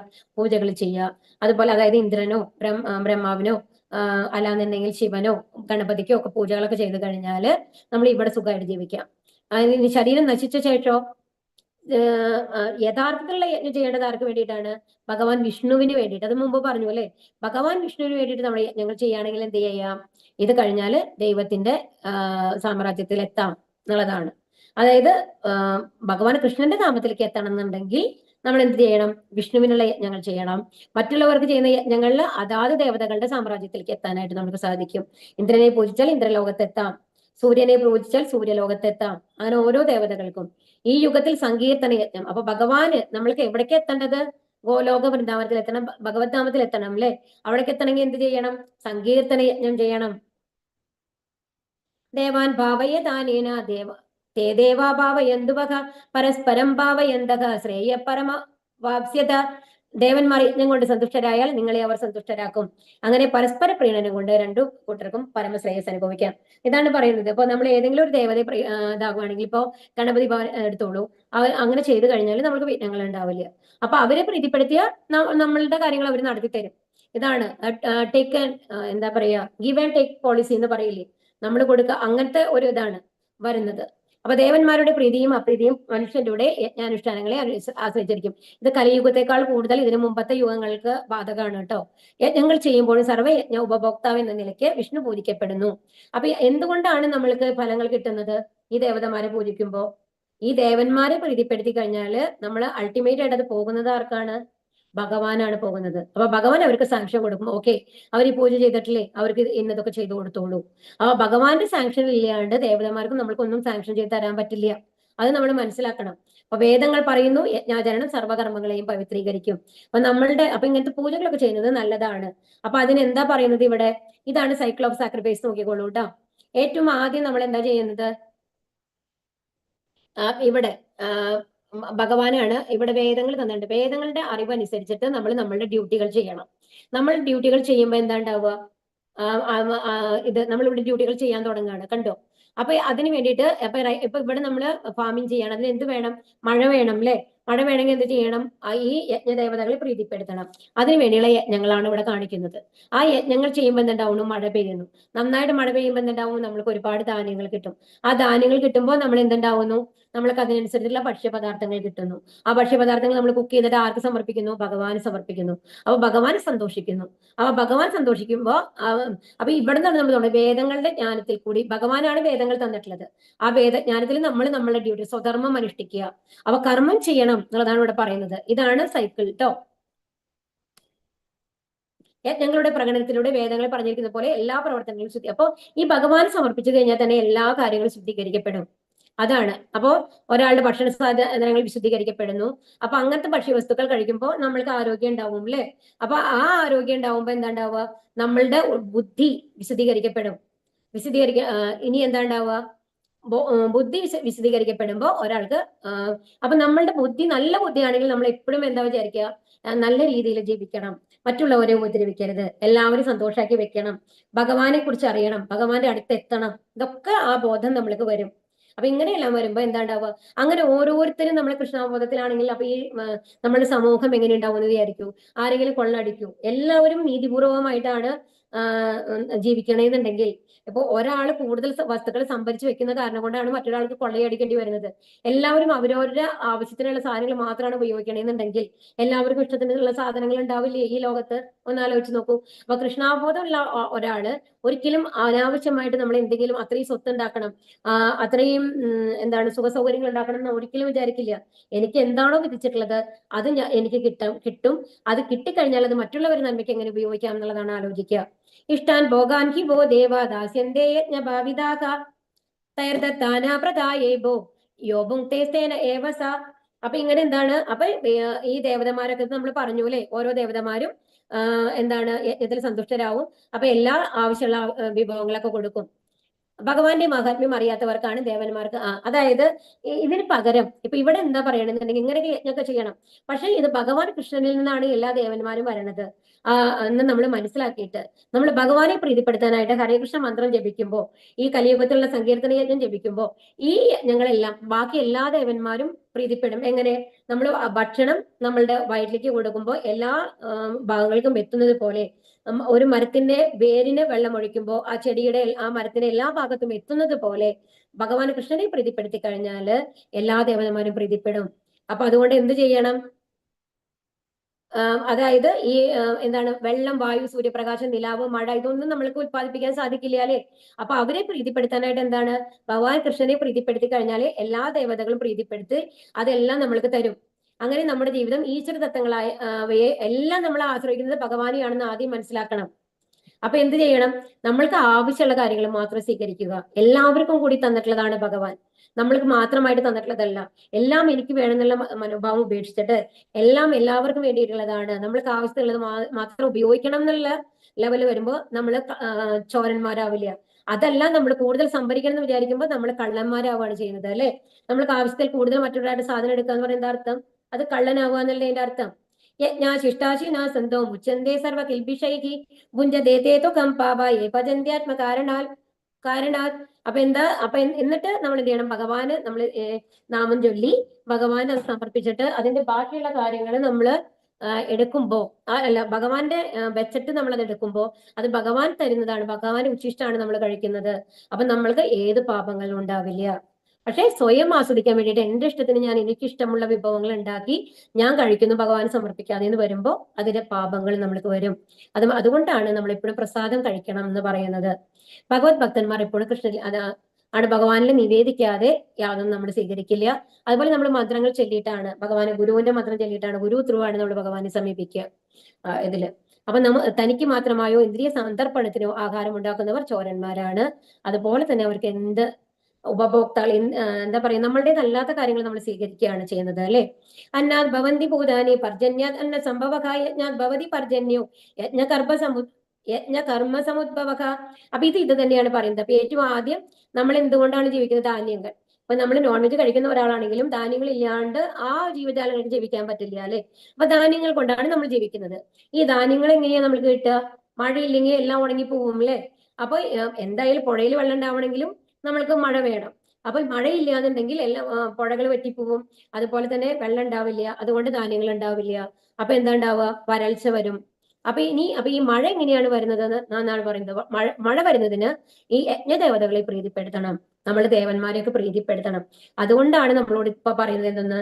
ഹരേകൃഷ്ണ മന്ത്രം ജപിച്ചു കഴിഞ്ഞാൽ എല്ലാ യജ്ഞങ്ങളും ചെയ്യുന്നത് തുല്യമാണ്. അപ്പൊ നമ്മൾക്ക് മഴയ്ക്ക് ഒരു കുറവുണ്ടാവില്ല. എല്ലാ കാര്യങ്ങളും ഭഗവാൻ ഭംഗിയായി നടത്തും, എല്ലാവരും അങ്ങനെ ചെയ്യുകയാണെങ്കിൽ. ഇപ്പൊ നമ്മൾ ഒരാൾ ചെയ്തിട്ട് കാര്യമില്ല, പക്ഷെ എല്ലാവരും ചെയ്യുമ്പോൾ ആ ഭഗവാന്റെ അനുഗ്രഹം കൊണ്ട് എല്ലാ കാര്യങ്ങളും ഭംഗിയിൽ നടക്കും. അപ്പൊ ഈ മഴ പെയ്യുമ്പോൾ എന്താ ഉണ്ടാവുക? നിറയെ ധാന്യങ്ങൾ ഉണ്ടാവും. നമ്മുടെ എന്നിട്ട് ആ ധാന്യങ്ങൾ കൊണ്ടാകുന്ന ഭക്ഷ്യവസ്തുക്കൾ നമ്മൾ എന്ത് ചെയ്യുന്നു? ഭഗവാന് നിവേദിക്കുന്നു.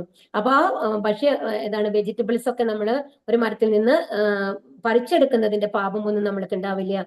നമ്മൾ അറിയാതെയും അറിഞ്ഞും കൊല്ലുന്ന ആ പാപമെല്ലാം ആരാണ്? ഭഗവാൻ ഏറ്റെടുക്കും. അപ്പൊ അങ്ങനെ എന്തുണ്ടാവും? നമ്മൾക്ക് സുഖമായിട്ട് ജീവിക്കാനായിട്ട് പറ്റും. അപ്പൊ ഇവിടെ എന്താണ്, അപ്പൊ നമ്മൾ എന്താണ്, പച്ചക്കറികളാണ് അല്ലെ, കൃഷി ഭൂമിയിലെ ഉൽപ്പന്നങ്ങളെയാണ്, ഫാക്ടറിയിലെ ഉൽപ്പന്നങ്ങളെയല്ല നിലനിൽപ്പിനായി നമ്മൾക്ക് ആശ്രയിക്കേണ്ടി വരുന്നത്.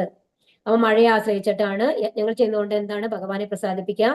ഇപ്പൊ നമ്മൾ എന്താ ചെയ്യേണ്ടത്, സങ്കീർത്തന യജ്ഞം ചെയ്യുന്നു എന്നുള്ളതാണ്. അപ്പൊ ഭഗവാൻ കൃഷ്ണനെ പ്രസാദിപ്പിക്കുമ്പോൾ ബാക്കി എല്ലാ ദേവതമാരും സന്തോഷിക്കും. കർമ്മ ബ്രഹ്മോദ്ഭവം വിധി ബ്രഹ്മാക്ഷര സമുദ്ഭവം തസ്മാ സർവഗതം ബ്രഹ്മ നിത്യം യജ്ഞേന പ്രതിഷ്ഠിതം.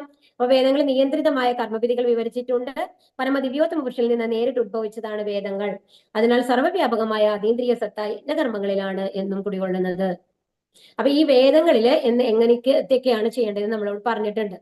അപ്പൊ ആരാണ് ഈ വേദങ്ങൾ ഉണ്ടാക്കിയത്? ഭഗവാൻ തന്നെ. മുമ്പ് പറഞ്ഞ ബ്രഹ്മാവിന് വേദം ഉപദേശിച്ചതാരാണ്? ഭഗവാനാണ്. അപ്പൊ ഭഗവാനിൽ നിന്നാണ് എല്ലാ വേദങ്ങളും വന്നിട്ടുള്ളത്.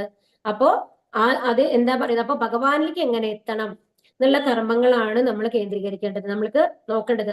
ആ വേദങ്ങൾ അത് കൊടുത്തിട്ടുണ്ട്. ഏറ്റവും ആദ്യത്തെ ഭാഗങ്ങൾ കർമ്മകാണ്ഡമാണെന്നുണ്ടെങ്കിലും അതിന്റെ അവസാനത്തെ ഭാഗം എന്താ കൊടുത്തിട്ടുള്ളത്, ഭഗവാനിലേക്ക് എങ്ങനെ എത്താം എന്നുള്ളതാണ്.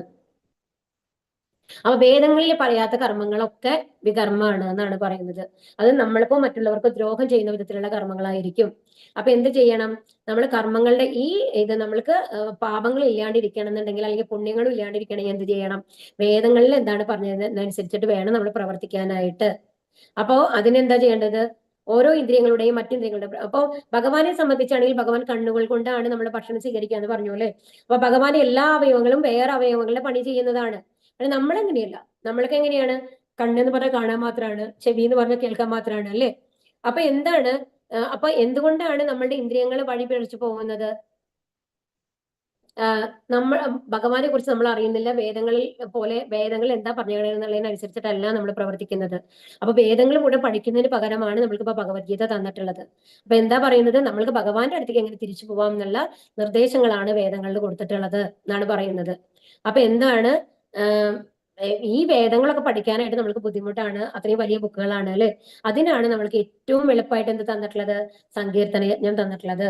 അത് ചെയ്തുകൊണ്ട് തന്നെ ഭഗവാന്റെ അടുത്തേക്ക് പോവാം. ഏവം പ്രവർത്തിതം ചക്രം നാനുവർത്തയതീഹയ അഘായുരീന്ദ്രിയ രാമമോഹം പാർത്ഥ ജീവതി. അപ്പൊ ഇവിടെ എന്താണ്, വേദങ്ങളിൽ പറഞ്ഞ യജ്ഞങ്ങളെ അനുഷ്ഠിക്കാത്ത ആൾക്കാരൊക്കെ എന്താണ്, പാപാണ് ചെയ്യണേ എന്നാണ് പറയുന്നത്. അപ്പൊ ഇന്ദ്രിയ സന്ദർപ്പണത്തിന് വേണ്ടി ആഗ്രഹിക്കുന്ന അവന്റെ ജീവിതം ഫലമില്ലാത്തതാണ്. നമ്മൾ എന്താ മനസ്സിലാക്കേണ്ടതെന്നുണ്ടെങ്കിൽ, ഈ ഇങ്ങനെ നമ്മൾ ഇന്ദ്രിയങ്ങൾക്ക് വേണ്ടിയിട്ട് ഭൗതിക ആഗ്രഹങ്ങൾ വേണ്ടി മാത്രം ജീവിക്കുന്ന ആൾക്കാരുടെ ജീവിതം കോഞ്ഞാട്ടിയാണെന്ന് പറയില്ലേ നമ്മള്, വീണ്ടും വീണ്ടും ഇതേ കഷ്ടം. ഇനി എന്താണ് നമ്മൾ മനസ്സിലാക്കേണ്ടതെന്നുണ്ടെങ്കിൽ, ഈ ഇത് കഴിയുമ്പോൾ അവസാനം പറയാട്ടോ, ഒരു 4-5 ശ്ലോകം കൂടിയുള്ളൂ, അത് കഴിഞ്ഞ് അവസാനം പറയാം. ഇത് കർമ്മയോഗം, ധ്യാനയോഗം, ഭക്തിയോഗം എന്നീ 3 വഴികളിൽ ഏതിലൂടെ ആയാലും ശരി, പ്രകൃതി നിയമങ്ങൾക്ക് അനുസരിച്ച് മനുഷ്യജീവിതം ആത്മസാക്ഷാത്കാരത്തിന് വേണ്ടിയുള്ളതാണ്. നമ്മൾ എന്താ മനസ്സിലാക്കേണ്ടതെന്നുണ്ടെങ്കിൽ, ഏത് യോഗം നമ്മൾ ചെയ്യുകയാണെങ്കിലും അത് എന്തിലേക്ക് എത്താനാണ്, ഭഗവാനിലേക്ക് എത്താൻ നമ്മളെ പഠിപ്പിക്കുകയാണ് ചെയ്യുന്നത്. അതാണ് ഭഗവാനിലേക്ക് എത്തുക എന്ന് പറയുന്നതാണ് നമ്മുടെ ആത്മസാക്ഷാത്കാരം എന്ന് പറയുന്നത്. അപ്പൊ ഇന്ദ്രിയ സുഖാസക്തരായവർ യജ്ഞാനുഷ്ഠാനങ്ങൾ കൊണ്ട് സ്വയം ശുദ്ധീകരിക്കും. അപ്പൊ നമ്മൾ എന്ത് വേണം, നമ്മൾക്ക് അറിയാം, ഇപ്പോഴേ തന്നെ നമ്മൾക്ക് ഭഗവാൻ എന്ന് പറയുന്നത് ഏതെങ്കിലും ഒരു നേരം നാമം ചെല്ലുന്ന ആൾക്കാരാണെങ്കിൽ തന്നെ അറിയാം. അത് ഡെയിലി അമ്പലത്തിൽ പോകുന്ന ആൾക്കാർ വളരെ കുറവാണ്. ഏതെങ്കിലും ആഴ്ചയിൽ ഒരു സംഘം പറ്റിയേ പോകും അല്ലെ, അല്ലെങ്കിൽ മാസത്തിലൊരിക്കൽ പോകും, അങ്ങനത്തെ ആൾക്കാരാണ്. അപ്പൊ നമ്മൾ എന്ത് ചെയ്യണം, എന്തായാലും നമ്മൾ യജ്ഞങ്ങൾ കൊണ്ട് നമ്മൾ ശുദ്ധീകരിക്കണം. കാരണം നമ്മളുടെ മനസ്സിൽ ഒരുപാട് ജന്മങ്ങളിലെ പാപങ്ങളുണ്ട് എന്നാണ് ഇവിടെ പറയുന്നത്. അപ്പൊ അതിന് എന്ത് വേണം, കൃഷ്ണാബോധം നമ്മൾക്ക് ലഭിക്കണം, ഭക്തി വേണം. ആ ഭക്തി കിട്ടാനാണ് നമ്മൾ എന്ത് പറയുന്നത്, നമ്മള് ഈ ഭക്തിയുടെ സേവനങ്ങൾ ചെയ്യണം. അതായത് അതല്ലാന്നുണ്ടെങ്കിൽ, ഈ ഭഗവാന് വേണ്ടി സമർപ്പിച്ചിട്ടല്ലാണ്ട് നമ്മൾ ചെയ്യുന്ന ഏത് ചാരിറ്റി ആണെങ്കിലും, മറ്റുള്ള ആൾക്കാർക്ക് പഠിക്കാൻ നമ്മൾ പൈസ കൊടുക്കുന്നു, ഓർഫനേജുകൾക്കൊക്കെ കുട്ടികൾക്ക് വേണ്ടിയിട്ടുള്ള സഹായങ്ങൾ ചെയ്തു കൊടുക്കുന്നു, അങ്ങനെ ചെയ്യുന്ന ഏത് സഹായത്തിനും പൂർണ്ണ ഫലം നമ്മൾക്ക് കിട്ടില്ല. അത് പുണ്യം നേടാൻ മാത്രമാണ് നമ്മൾ സഹായിക്കുള്ളൂ. അതാണ് നമ്മൾ മനസ്സിലാക്കേണ്ടത്.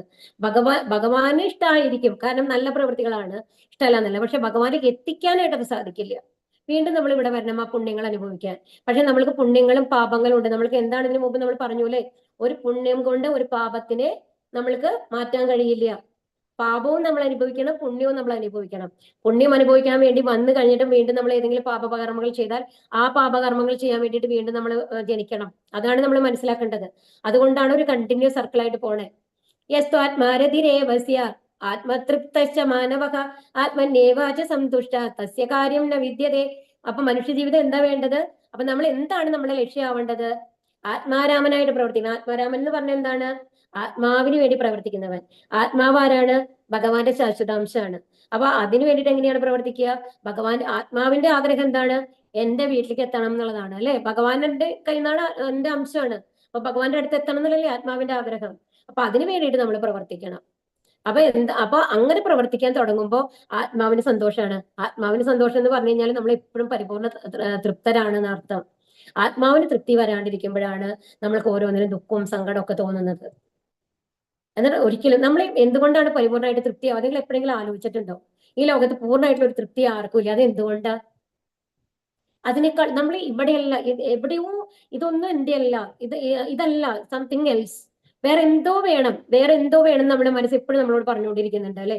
അതെന്താണ്? അതാണ് നമ്മുടെ യഥാർത്ഥമായിട്ടുള്ള പ്ലേസ്. യഥാർത്ഥമായിട്ടുള്ള ഒരു പ്ലേസിൽ പോയി കഴിഞ്ഞാൽ നമ്മൾ സംതൃപ്തരായിട്ടിരിക്കും.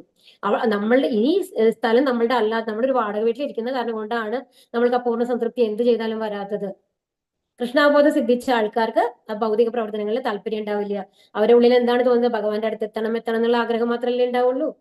അപ്പൊ അതുകൊണ്ട് എന്താ ഈ ഒരുപാട് ആയിരക്കണക്കിന് വർഷം യജ്ഞങ്ങൾ ചെയ്യുന്നതിന്റെ ഫലം എന്തിന് കിട്ടുന്ന പറയുന്നത്?